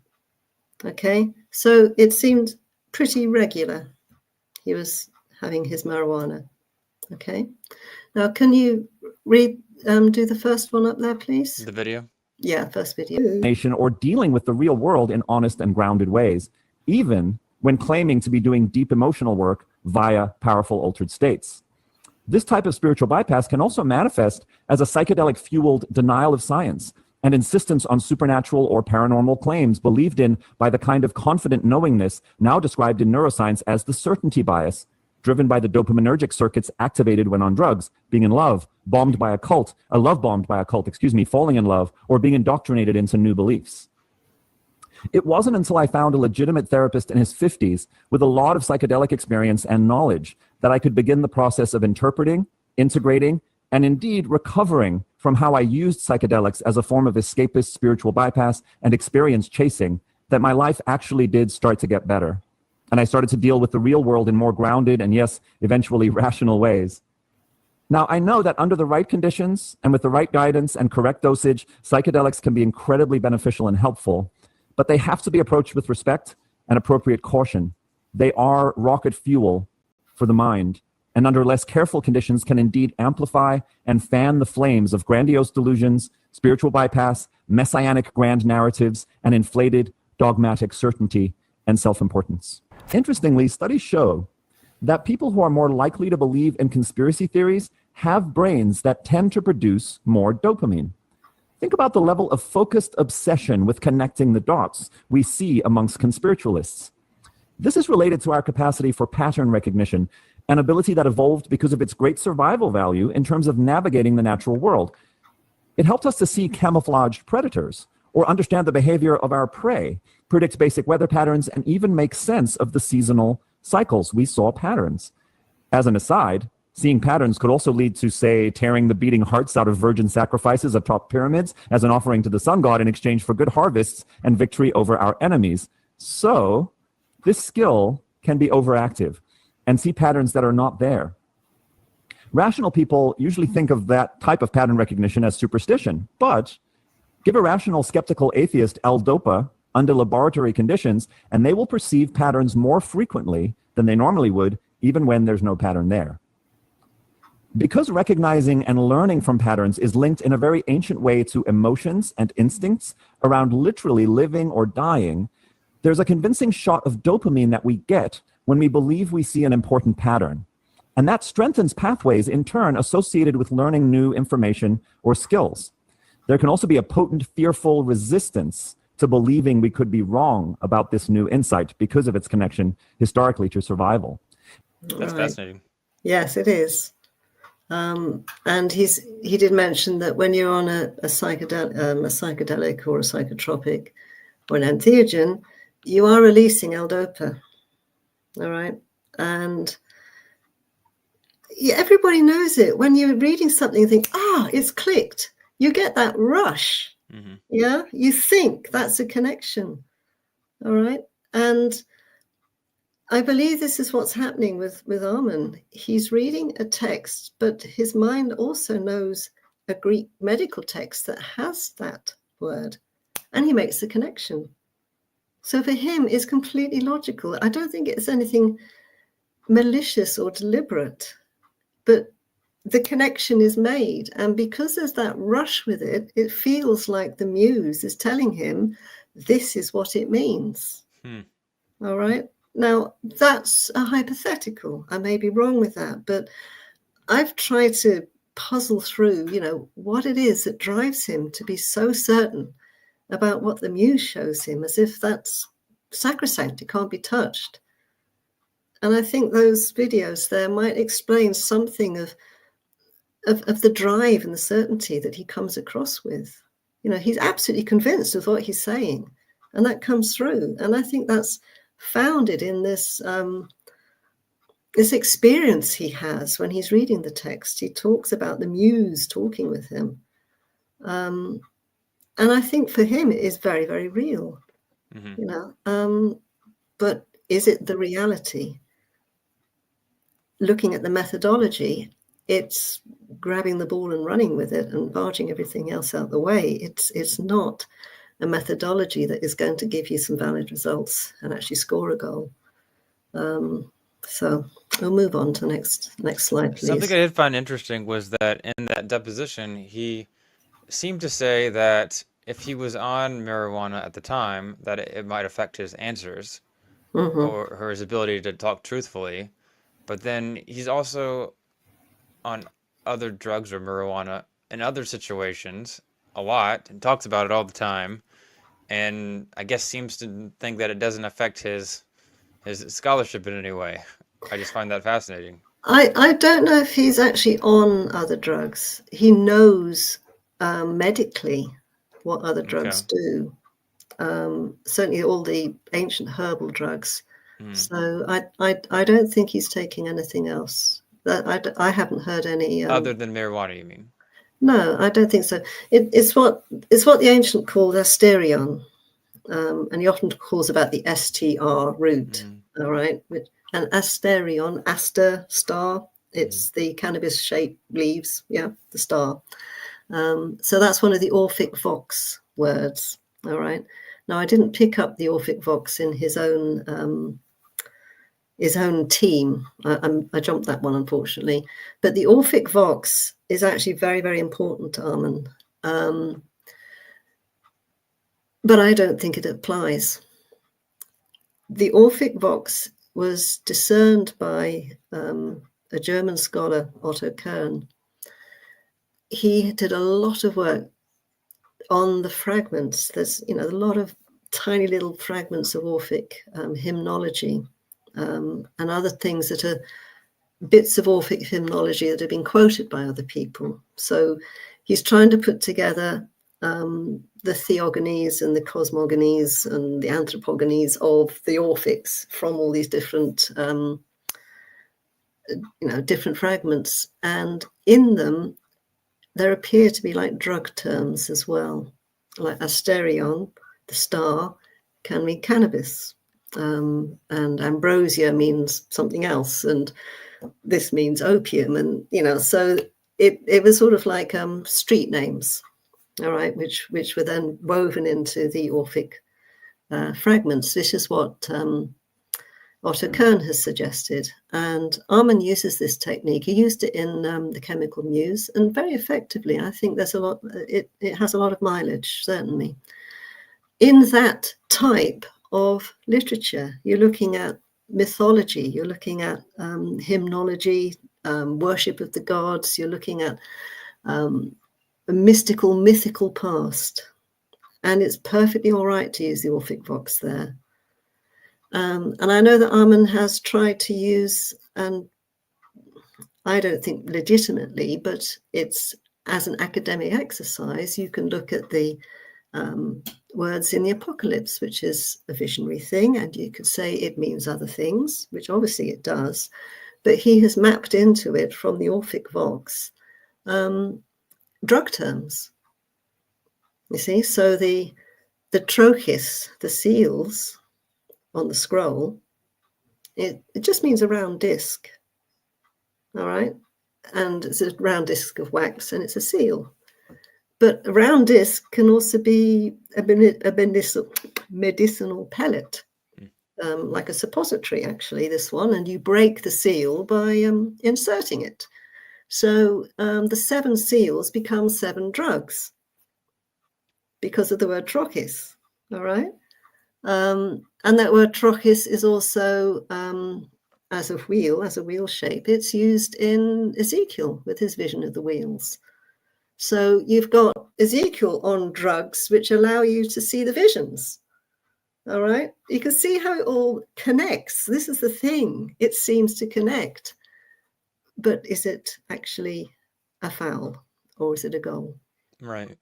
All right. So this is the technique of the Orphic Vox. But to try and use the Orphic Vox on basically a quasi-historical gospel account that was written by several authors over 100 years, even that isn't reality. But then to try and put Orphic Vox reinterpretation and then call that the reality, it's far too far a stretch, which is this whole methodology that he's using. It's invalid in methodology, makes invalid results. Okay, so we'll move on, and I'll give you some examples. So where do we want to go here? Yep. Oh, okay. Now this is related to the previous email that he gave to the lady. I'm also putting in here an excerpt from the memorandum in the court documents. This is the top one here. He said that this is Hillman talking to N.A., who's the actress, I think the one that played Medea. So he said that if his calculations were correct, N.A. would be the most sexually driven person on stage for opening. Hillman asked N.A. if she knew how beautiful she was. Another time, Hillman asked her if she was seeing anyone, and she admitted that she was talking with a guy. Hillman asked, "Who would dare to touch you? Who would dare to intervene on the space I have set aside for me?" N.A. remembers this word for word because it was the same time he tried to talk to the muse through her. Okay, same thing that he did in 2012 with this other lady. And as a result, I didn't explain, actually, Hillman didn't have the lady's personal address, but because she was a speaker at the conference, he addressed the conference organizer, which is the first blanked out name. And he's responding on behalf of to Hillman. And he says, David, please do not contact me again. X and I are deeply disturbed by your behavior the night you coerced her to walk you back to your hotel.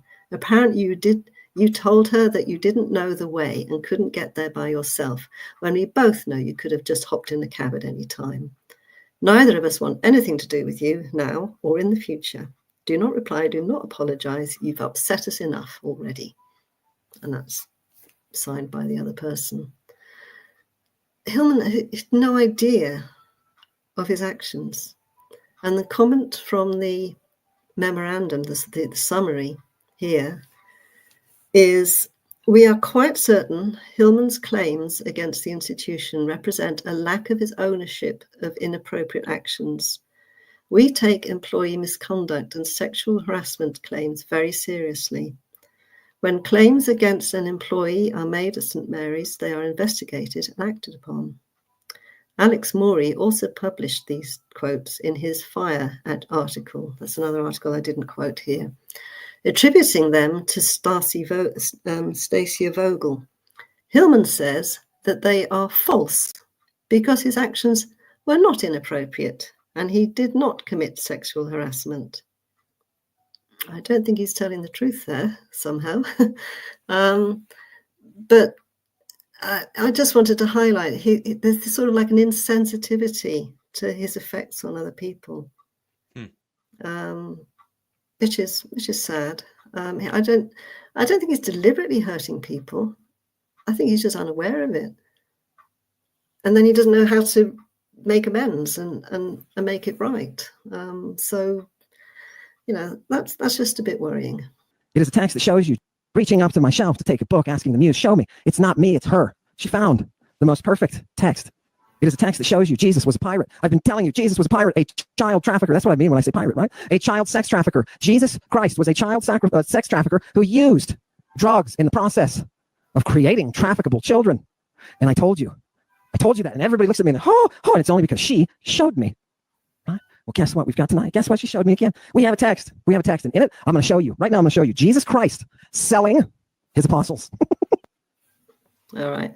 I apologize for that. That was done at double speed. He's not that manic. I apologize. I had meant to re-record that one, but anyway.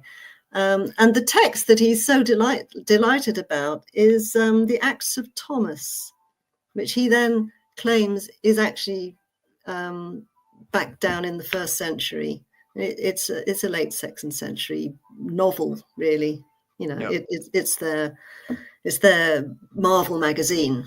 Yeah, it is not fact, but he teaches any text as if it's fact. So you have Thomas having his skin ripped off and walking around for 3 years and doing miracles with his ripped off skin. It's just crazy stuff. And yet he manages to spin it along as if this is completely true. And part of the story is that because the disciples, out of their devotion to Jesus, call him their master and them like his bond slaves, it means that the author then played on that and made Jesus sell his slaves and pass the ownership on and the care to somebody else, you see. So that proves he's a trafficker of children, you see. Thomas is still a child here, of course, he's only a youngster. So anyway, that's part of his invalid methodology, just using any text and calling it reality.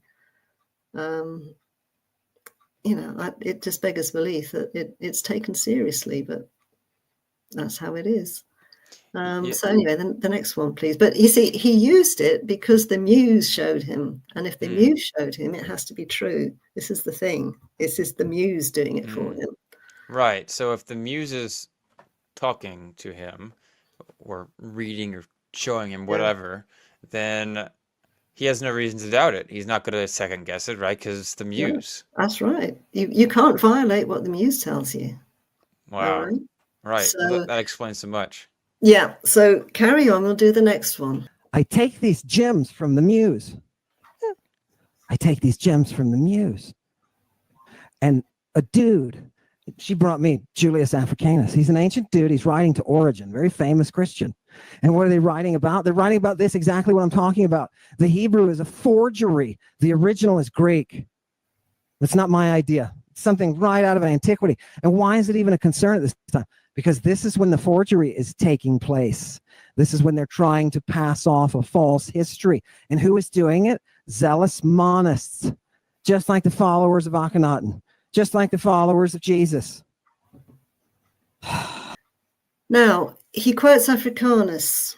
This was done back in 2023 at some point. So I looked up Africanus and immediately it flagged up. Anyway, I'll read it to you. This at the time, no, all right, I'll explain it. He's talking, Africanus and Origen are having a discussion because, a bit of back history here. This is at the time when the Christians are wanting to isolate themselves from the Jews, because the Jews have had a big upset with the Romans, with the Bar Kokhba revolt, and the Christians want to be distinct from these Jews. They don't want to be under the same cloud, so they're doing their best to be their own separate people. Now, the Jews have their own Greek canon, which had been closed by then, so they had their own set of Greek texts, which they were using, and the Christians had their set of Greek texts, which they were using.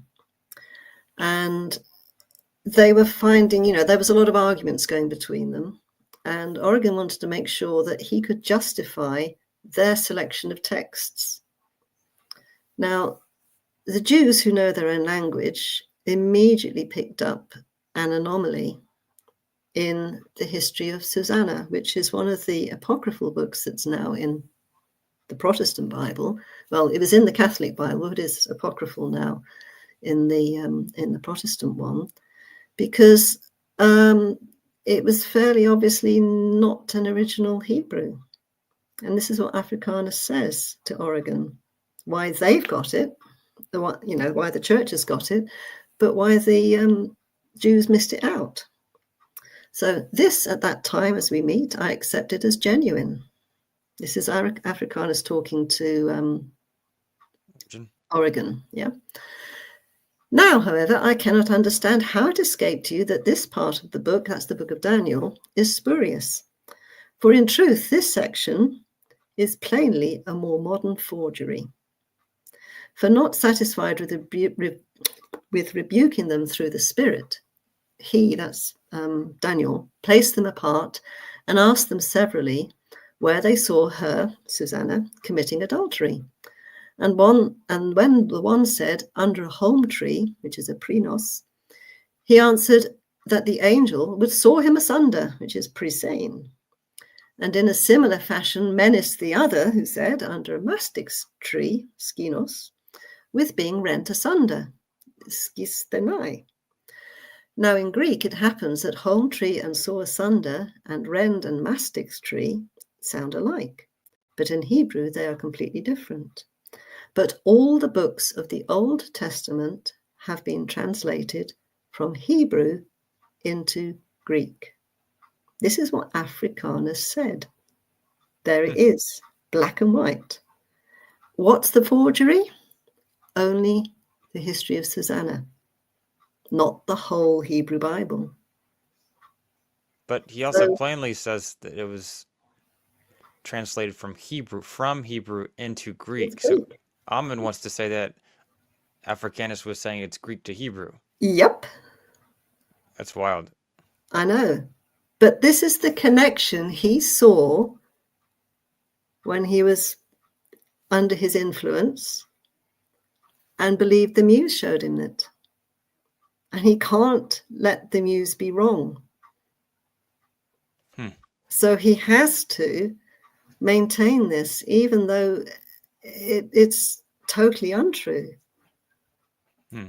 So he's dug himself a hole. Anything he says the muse gives him, he can't go back on. Right. He should question, did I miss it in the first place? Mhm.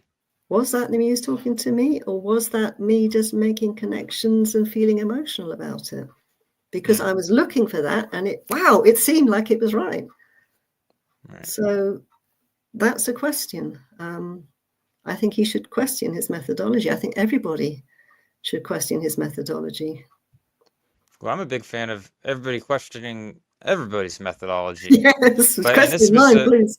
yeah, but in this specific instance, yeah, no, it seems pretty clear. Like, one, I want to hear the evidence for something, and two, like, just stating it, like, where's the text? And coincidentally, this is one of those times where Ammon never brings up the text of Africanus, and if he did, it would be pretty obvious. Yeah. And you see, the thing is, even Neil Sendlak, the Gnostic informant, he has the integrity to say to Ammon, I disagree with you on this. And he's actually brought up the Africanus quote. Hmm. And Neil has been doing it. And it caused quite a disturbance in the Mythanor Discord, actually. So Ammon had to do a show with Neil reassuring everybody, look, this was an academic disagreement on this one point. And he just minimized it down. But that's indicative of an awful lot more. All right. So, that's as far as you got. Right. Yeah. I won't go through all of these in great detail because many of them I've already got on my website, where I will go into meticulous detail about some of these. Some of them I really just haven't got as far as doing yet. I've been busy doing other stuff. I'm a slow worker as well. I'm too thorough. So reasons for contradiction is Isogesis of his agenda authorizes and proves his own fairy tale monster Jesus from the Koine Greek texts. All right. He's all the time saying, it's what the texts say. All I'm doing is bringing you the sources. Yeah. And this is what they say. No, it's how you interpret them to us is what they say. Mm-hmm. All right. It's very different. So he seems to whitewash everything he does because he's only reading the sources. No, you need the right method to read those sources and to translate them. And then it's valid. All right. Now, this top one, the leistes, is a major one. In the Koine, it is only meaning the robber, the sort of robber that mugged the guy on the Jericho road that Samaritan helped. All right. That's the word leistes. Or because most of the Gospels, in fact, all the Gospels are completed after Josephus had written his Antiquities and the Jewish Wars, he used the word leistes in a disparaging way to regard all the Jewish rebels that had risen up against Roman rule, the thing about leistes is there's the violence with it. All right. You've got the kleptes, which are the thief in the night. All right. And they're not violent, they're quiet, they're stealthy. But their leistes are like the pirates, like the Vikings, like the swashbucklers, like the muggers on the road, the highwaymen. They're the ones that do the daylight robbery. Okay. But they're also, because they're armed, because they're violent, they also could be a good term to call the rebels. Now, of course, Josephus was writing for the Roman emperors, even though himself had once been a rebel leader, right? He had to sort of be political and distance himself from his previous kinsmen and call them worthless outlaws, robbers, violent thugs, as rebels. But the word became associated with the Greek with the Jewish rebels against the Greek rule. So you have in the classical Greek, leistes was also a connotation used for a pirate. And a pirate could steal all sorts of things, and they did. But some pirates, especially the ones from Thessaly, became renowned for stealing people. And they were the traffickers. All right. So in a very small section of classical literature, elestes could refer to somebody who was a trafficker. All right. But in truth, I've done a good search for it. Aristophanes, in his play Plutus, uses the word andropedistes for trafficker, for slave dealer. It's also the word found in 1 Timothy 1:10. All right. And it's talking about actually the Gnostics, but that's my own research. But it's listing lots of horrendous sins. And one of them is to be a slave dealer stroke kidnapper. It's sort of, none of the modern translations have used our common word, trafficker. They were traffickers. Yeah. They've missed out on that one. But andropedistes is the word for trafficker in the Koine and in the classical. So if Jesus was being arrested for being a child sex trafficker, elestes, as Ammon has made it become, it shouldn't be called lestes. He should be, I'm, are you addressing me like an andropedistes? He doesn't say that. All right? It's the wrong semantic, and it's the wrong meaning. It can't mean even pirate, and it can't mean trafficker. But what it does mean, if you look at cross-references, here you've got the linesman. What it does mean, if you look in John 18, verse 40, Barabbas is called elestes. But if you look in Mark 15, verse 7, Barabbas is called a soustasiestes, which is a co-conspirator. And in Matthew, I can't remember that one offhand, it says Barabbas took part in the uprising, the stasis. Okay. So we have very clearly identified Barabbas as a rebel. In fact, the one in Mark 15:7, it says the co-conspirators who had committed murder in the uprising.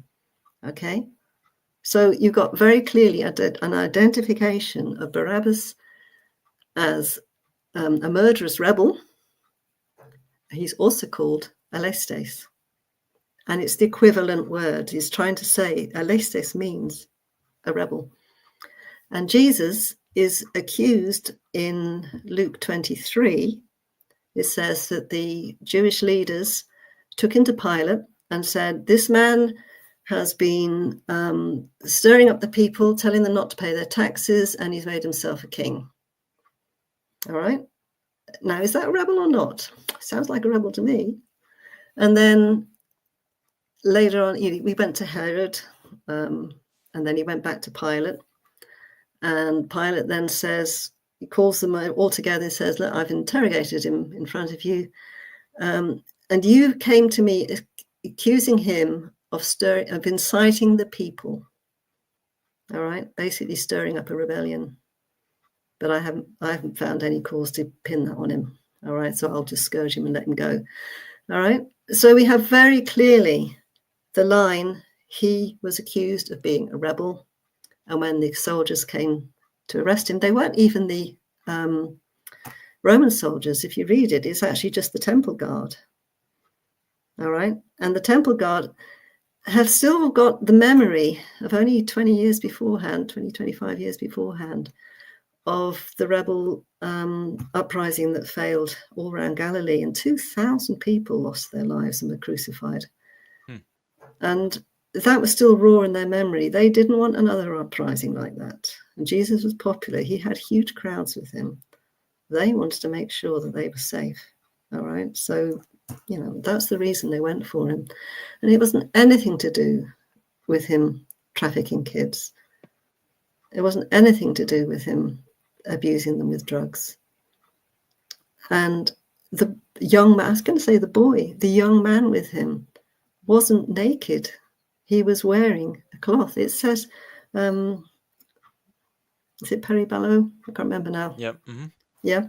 Wrapped around. It is to wrap around. All right. And I've gone into great detail in my website, looking at every word there, but I will get to them to some extent in a minute. So that's lestes. It just absolutely flat out cannot mean pirate, cannot mean sex trafficker, and has no connection to any cult activity. But Ammon has used it so often that as soon as you say leistes, you think trafficker.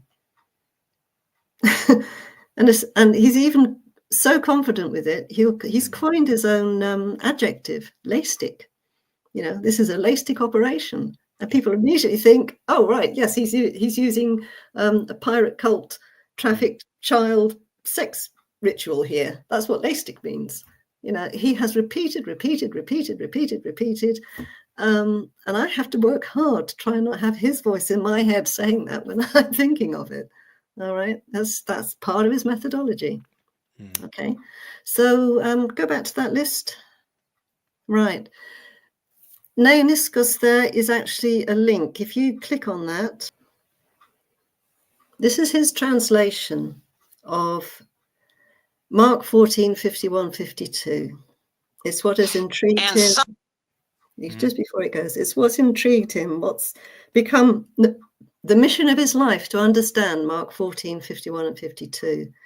And it's led him into, studying the ancient Scythian cultish rites, right through the medical texts to understand the sort of drugs that were the arrow poisons that the Scythian women used, the Amazonian women, through the drug texts, right into Galen. He was actually given a task to help translate tomes of Galen, which haven't yet been translated. So he's been working on those. So his head is full of these amazing texts. And this is what he is seeing in Mark 14, 51, 52. So, and medical procedures as well. Okay. Now, one of the medical procedures, because they didn't have hypodermic needles, and if you ate something, often the metabolism would, your own digestive system would break up the drug, and it wouldn't be effective. So in the end, most people had to either have it absorbed through the skin, so they'd have lacerations, or even just like a poultice kept on the skin so that it could be absorbed. Or sometimes it was a suppository or vaginally, or sometimes through the eyes, they would get drugs in. So they had all sorts of means of administering drugs. And it's fascinating, I'm sure. And Galen and Dioscordes talks about them. So we have that background before you then go into how he has translated these words. Some unknown naked kid with his penis and testicles wrapped in a medicated bandage was assigned to serve Jesus. The authorities arrested the juvenile suspect, but he fled custody, and in the process left his bandage behind. New Satanic version of Mark 14. 51, 52, right? Nice. Let me know. What do people think? Now, what I did with that, people, and I would love if a theologian would step in. I'd love if I could get some head of some Greek department at some seminary to step in. I'd love it. Look at the translation there. You cannot get a more elegantly modern literal translation of the Bible. I'm offering you tonight. And some unknown naked kid with his penis and testicles wrapped in a medicated bandage. Yeah, you went round again. Okay, so I'm not a head of a theological college. I'm just a self-taught Greek student who knows how to use a lexicon and to think logically. And I think really anybody could do what I did. They just have to be calm, logical, and use the tools that are there and keep to a good methodology. And I've got it on my website and completely demolish it. Anyway, I hope other people might look through it, and if they've got objections to tell me. But the Neoniskos there, he's made into a pre-pubertal kid because that's part of one of the mystery rites. And because he wants Jesus to be doing the mystery rite, everything has to then fit into it. All right? So he hasn't actually made up his mind whether or not this medicated bandage wrapped around his penis and testicles is doing a castration, or whether it's producing the death inducer, or whether it's producing the antidote. I've heard all three in the past. So the muse is either very confused, or he's not hearing it right, or he hasn't made up his mind yet what it's meant to be. So yeah, it morphs. So we have now it is quite ridiculous. He's used the word gumnos twice in the same sentence. You've got epigumnu, all right, which is upon. Now gumnos there, or epigumnu, it's being used as a nominative, a nominating adjective, all right? So it's naked body, upon his naked body, all right? So it's not said, but it's implied, it's there. So you have, he's used gumnos once to describe the kid as being naked, a naked kid. And then he's used the same gumnos as in epigumnu again to then suddenly become his penis and testicles. It's never, ever, it's not prescribed anywhere. Never is gumnos, ever, penis and testicles. And he knows there's at least 4 other words which could be used. You've got idoion. You've got spelion, which actually is really the grotto, that the den of thieves, but it's used in Habakkuk 2:15 about getting your neighbor drunk and then looking on his spelion, on his nakedness. So there's spelion, and he even brings that one up himself. You've got orchis, which really it's the gonads, so that's your testicles.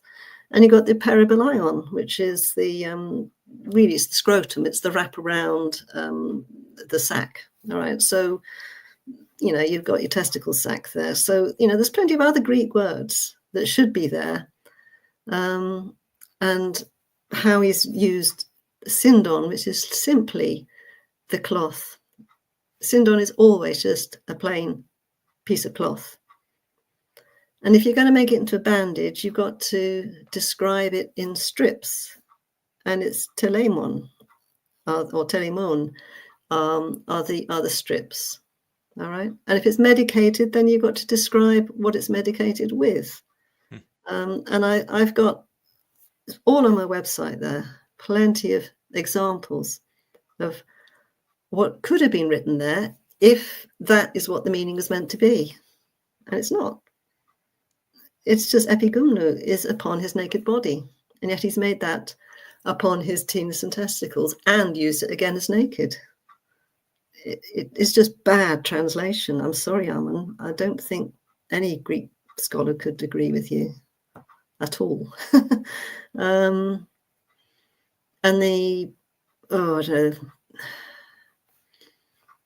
everything. I've made a good look at it all. I'm not going through it all now, but please look at my website. I'll give you the link for that. Now, Creo is another major one. When he started off, Creo he understood, and Christos as anointed one. He understood them, and he talked about them. He even said anointed one. But again, the muse seems to have changed her mind, and Christos now can only mean a drug term, and Creo can only mean applying drugs. All right, and they are always drug terms now. Okay, so they've gone through a metamorphosis. Okay, you better change your Bibles now. All right, so it is nothing, and that how he manages to read the texts, instead of saying drugs can be drunk, or they can be eaten, or they can be smeared, applied. Yeah. He will say they can be drunk, they could be eaten, or they can be Christed. All right. So he's made the word smearing become Christ. So when you hear Jesus Christ, you think of Jesus the drug. Yeah. And when he was supposedly commissioned by Satan to bring in the Antichrist, that he has now become a code word for bringing the antidote, because the Christ is the drug, the dote, and the Antichrist is the antidote. So it's been a clever little twisting of words, but it's totally invalid. You know, creo does mean to anoint or smear in any text. It is not a drug-specific thing. And he even says that because in Revelation 3:18, Jesus says, I counsel from you to buy from me gold, etc. I counsel from you to buy eye salve, that you may creo your eyes. All right. So this creo means to anoint your eyes so that you may see. All right. So it's a special drug. It's the purple. All right. Which is why you've got all these pictures of Jesus with this purple running down his face. Mm-hmm. Everybody's got this purple because they're putting purple in their eyes. That's what they say. And they've taken it literally. That's a metaphorical thing. It's figurative language. Yet he's made it into a literal. Jesus has commanded you to anoint your eyes so that you can see. And you've got to use the purple drug. You know, it's not being very, it's just not using the text and understanding them and using them with integrity. So that's another one. Penthera, mother-in-law. It only means mother-in-law. There's no other meaning for penthera. And this comes up because he's trying to prove that all the apostles are more children to help supply the drugs for Jesus, because children's bodies become the drug factories. You apply things anally and stimulate them enough, they'll ejaculate and you've got your antidote. That's the idea. Charming. But that's how he says that he's using his children, who is his disciples. All right. And if Peter goes and heals his mother-in-law, you can't have Peter being married. So mother-in-law becomes any female relative. It could be his aunt. It could be his sister, his brother's, his elder brother's wife, his sister-in-law. He has to change things so they will fit his agenda. Penthera means mother-in-law.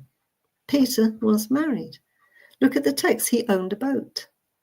He was told to go and catch a fish and take the coin out to pay his tax. You have Matthew sitting at the booth in Mark, I think. And because he's sitting at the booth, he's sitting there with his dad, who was doing the tax collecting, right? But when you read it, the parallel, you look at the cross references in Matthew or in John, I can't remember which one it is now. One of them, he says, he saw a man sitting at the tax collector's office. And another one, the other gospel says, he saw the tax collector, Levi. The cross references confirm each other. And then Levi takes them to his house and throws a party, a huge party, for all of Ammon's, Jesus's followers and all his tax collector friends. This isn't a kid. This is an adult. You've got, James and John with their dad, of course, in the boat. These are the kids just helping their dad out. No, they are partners with Peter and his, Peter and Andrew. They're independent men running a business. You name it. The arguments just weigh against them. And he says that Jesus is always calling them children. Yeah, techno. It's a word that you can use, a teacher to his disciples. Mm-hmm. All right. And mathetes. And mathetes does not mean he's a school-aged kid, because all of the people listening to Ammon are his students as well. He is their teacher. And because they're his mathetes, does that make them children? No, they're adults.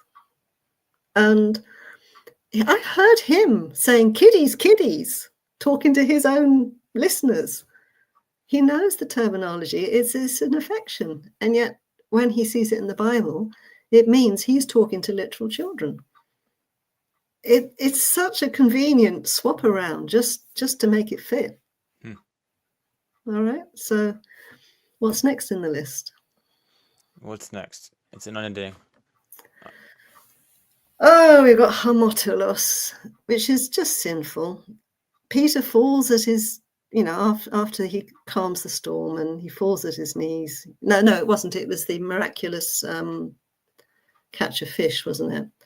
And he says, "Oh, get away from me. I'm a sinful man." Yeah, just awed at this miraculous, amazing person that did the miracle of the fish there. And he takes homotelos, looks at the LSJ, and way down the bottom is a mention about a prostitute being a homotelos. Therefore, and he does a long, long rabbit trail, homotelos means a male prostitute. You did know that, didn't you? Yeah, that's the meaning of homotelos. So, yeah, which proves that all the rest of them are also prostituted by Jesus. And they were also pandered out on the boats. This is where you can do your clientele in secret, you see. You take them out to the middle of the Lake of Galilee and another fishing boat will come up. You can do your transaction there. And I've heard him talking about pandering out his kids from the boats on Galilee. They weren't fishing. No, they were just doing their business. So, yeah, that's another one. Now, this hapto, I've actually got a video for that one. I didn't link it there. I think it's in a later one. But Carl Ruck is the only philologist that, Professor for Carl Ruck is in his late 80s by now, still teaching at Boston. Amazing man.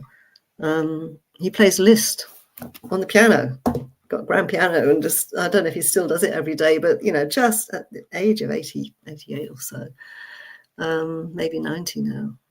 And, his philology is incredible. And he's about the only person that Ammon will look up to.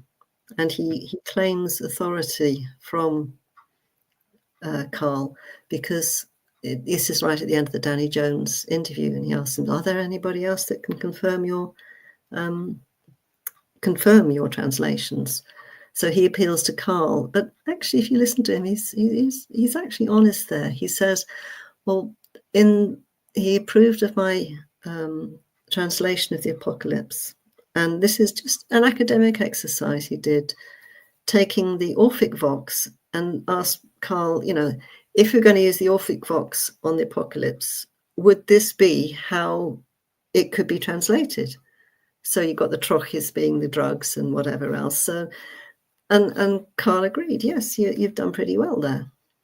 All right. And that's the only thing actually that Carl endorses, because Gnostic Informant did one on the mysteries. This is back in August, I think, 2022. And he was originally just going to be interviewing Carl, and his phone kept going. So he said, look, sorry. Oh, okay. All right. I'll let you in. And Ammon jumped in on that stream. It was meant to be him and, Gnostic and Carl, but Ammon jumps in and wants to. He's very, very deferential in his talking to Carl. He sees a lot of respect there from Ammon towards Carl.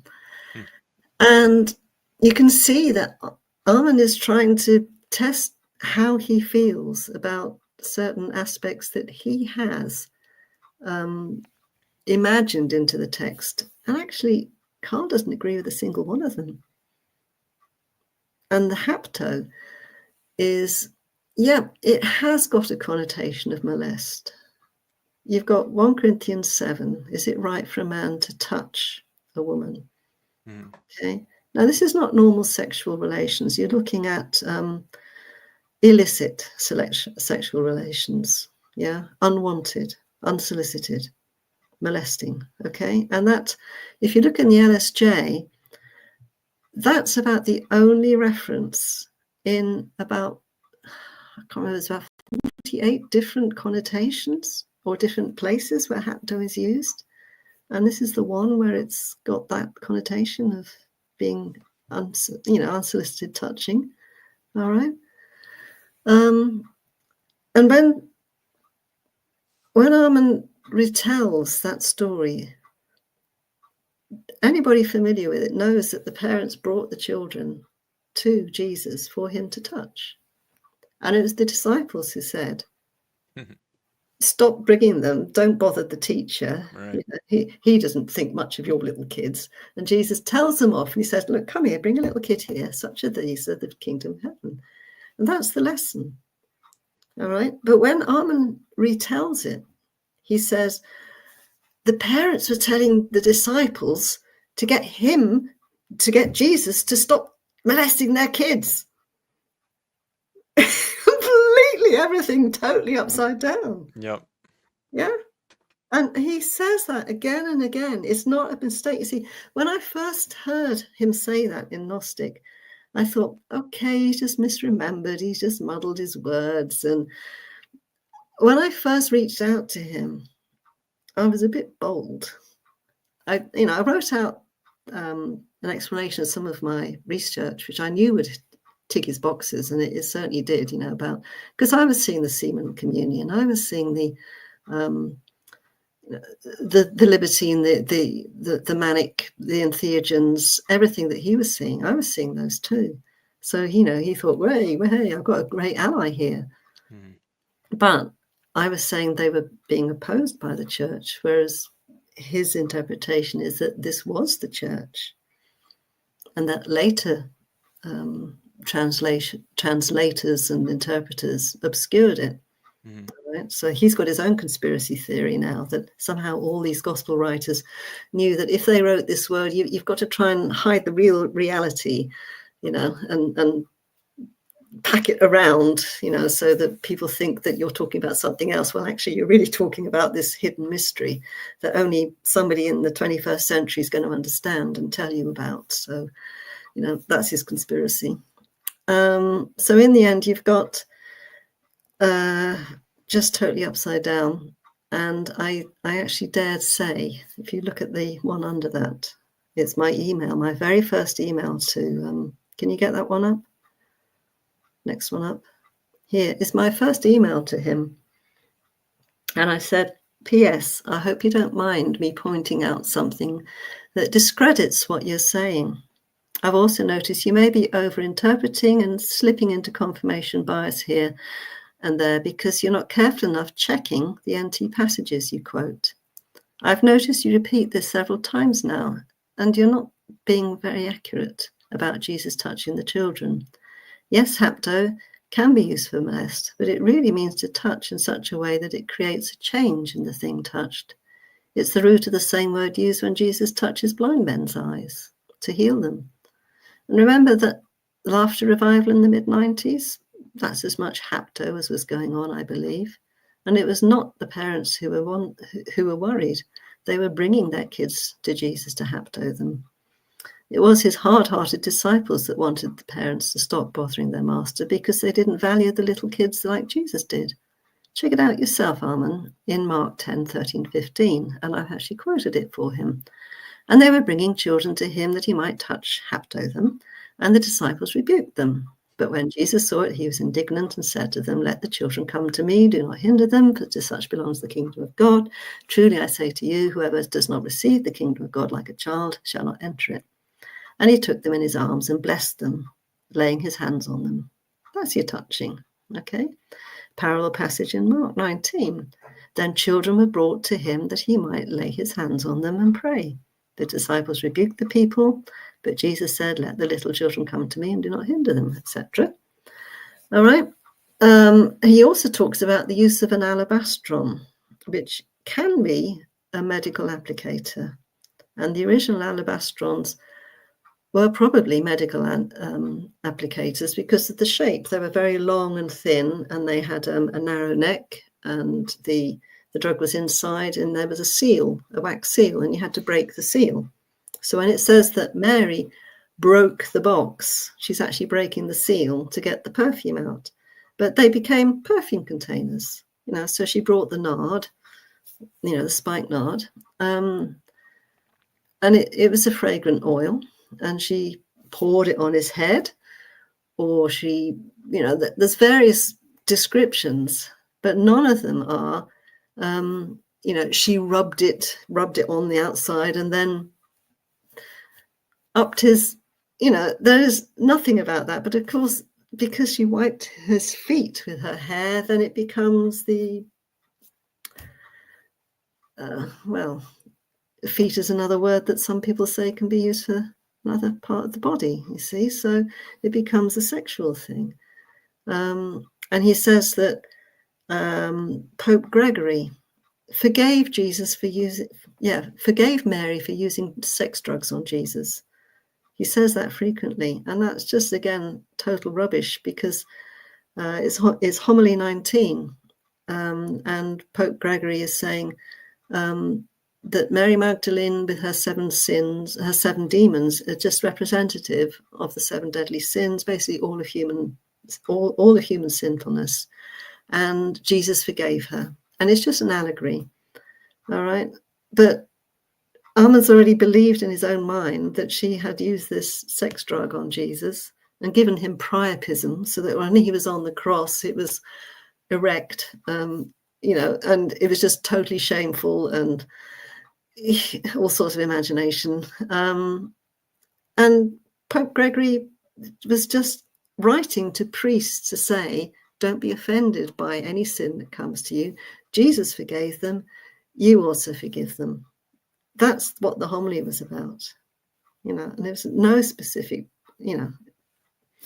this is Ammon's imagination for you. So there you are. Mary Magdalene, she was the Marga. She was the sort of the sorceress, basically. She was the senior magician amongst them, apparently, Mary Magdalene, because the 16th century philologists said that Marga was from the Scythian word meaning whatever. So, all right. So really, that's finished now. And actually, I will say my motivation to point this out is because I'm jealous for you to not let detractors find valid criticisms, okay?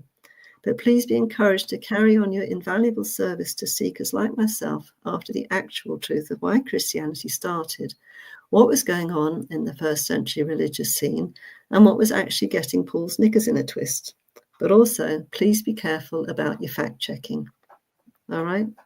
So I know what I'm talking about. He reads that as if I'm saying, I am agreeing with you with what you're saying about, that Jesus was doing. But he found out later that I wasn't going to move my position.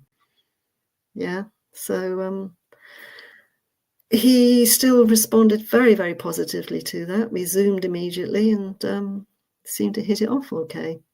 But then, and I was Lady Rowan when I first joined the Discord. I was honored. I was put in a chat group with Armand Snappy, the person that made that appeared that made some commentary there. I was sort of put straight in with the senior people, but I was never really part of it. It's just that I appeared to be right in tune with what he was doing at the time. And that was just my own research, but from a different angle. So I think probably that's about as much as I really need to say. I've been on about it long enough, 2 hours 20. So Jesus, he said, I am. And it says they went around to his back. They circled him. They went around him so he couldn't get away. And epesan hamai, they fell on him. They attacked. The Greek uses this for falling all the time. All the time. One enemy falls upon another. So they surround him and they take him. They start to arrest him. They grab him. Right? And as they're going for him, Jesus says. All right, good stop there. Wow. 3 words he completely reinterprets because his agenda is to make Jesus into a criminal. So he needs to have the soldiers surrounding him and pouncing on him to grab him because he's a cowardly criminal. All right. This is the passage in John where Jesus says, they said, who are you looking for? Jesus of Nazareth, are you him? And he says, I am. and you're supposed to have this power going out and knocking them all on their backs. Okay. So we are familiar enough with the actual words, but he wants to change the adverb backwards into the noun, his back. They went round to his back instead of opizo, which is just backwards. All right. And they fell on him. No, I won't go through it all now, but I searched hard and I found an excellent one in the Iliad, which almost uses exactly the same words. The text reads, "So he fell upon him, but the corpse fell from his hand."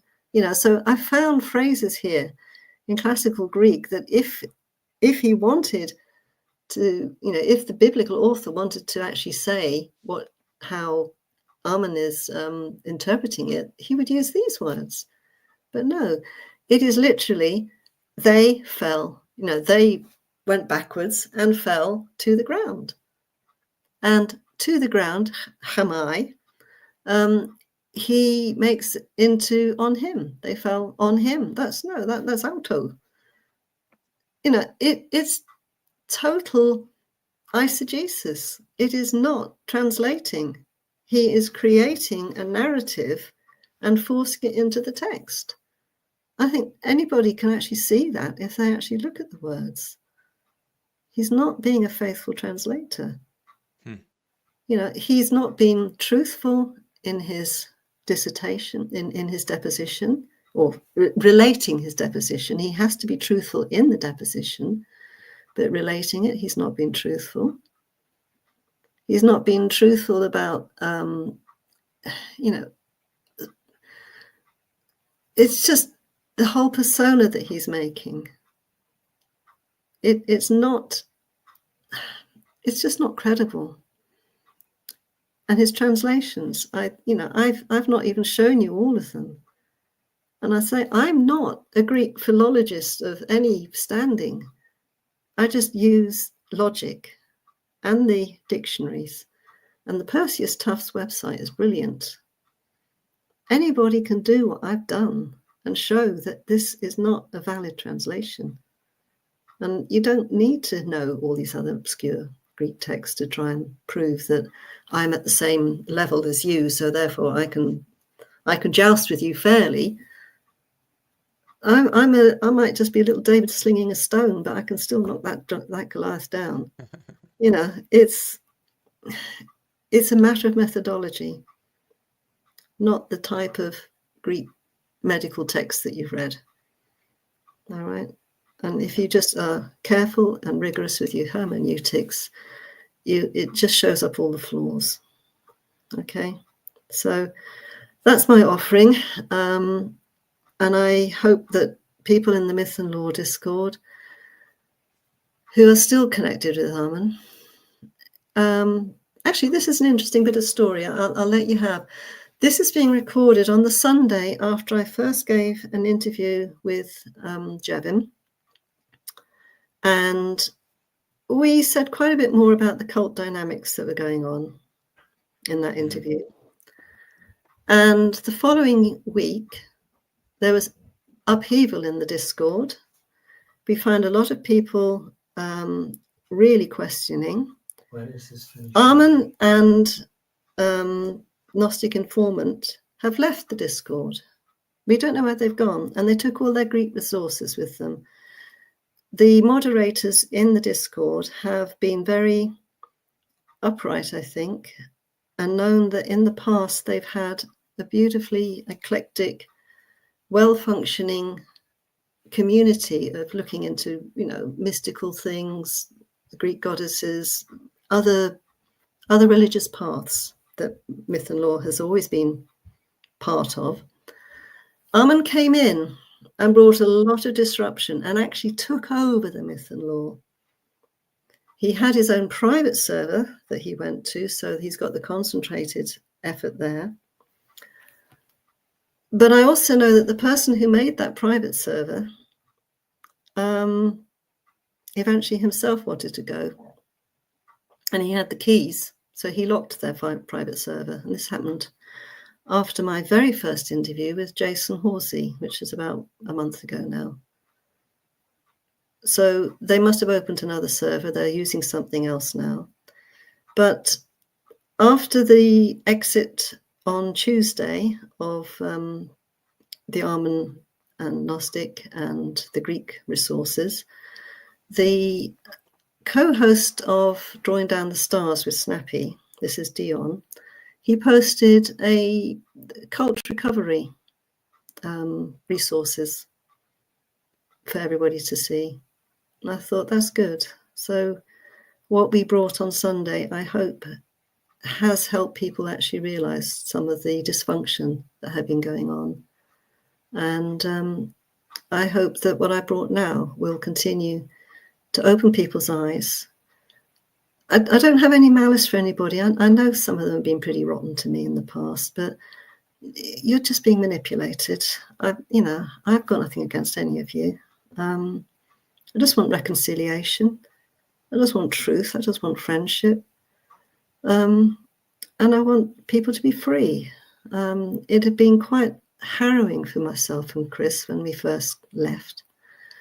We hadn't realized how much toxicity we had absorbed, and it took us a while to heal.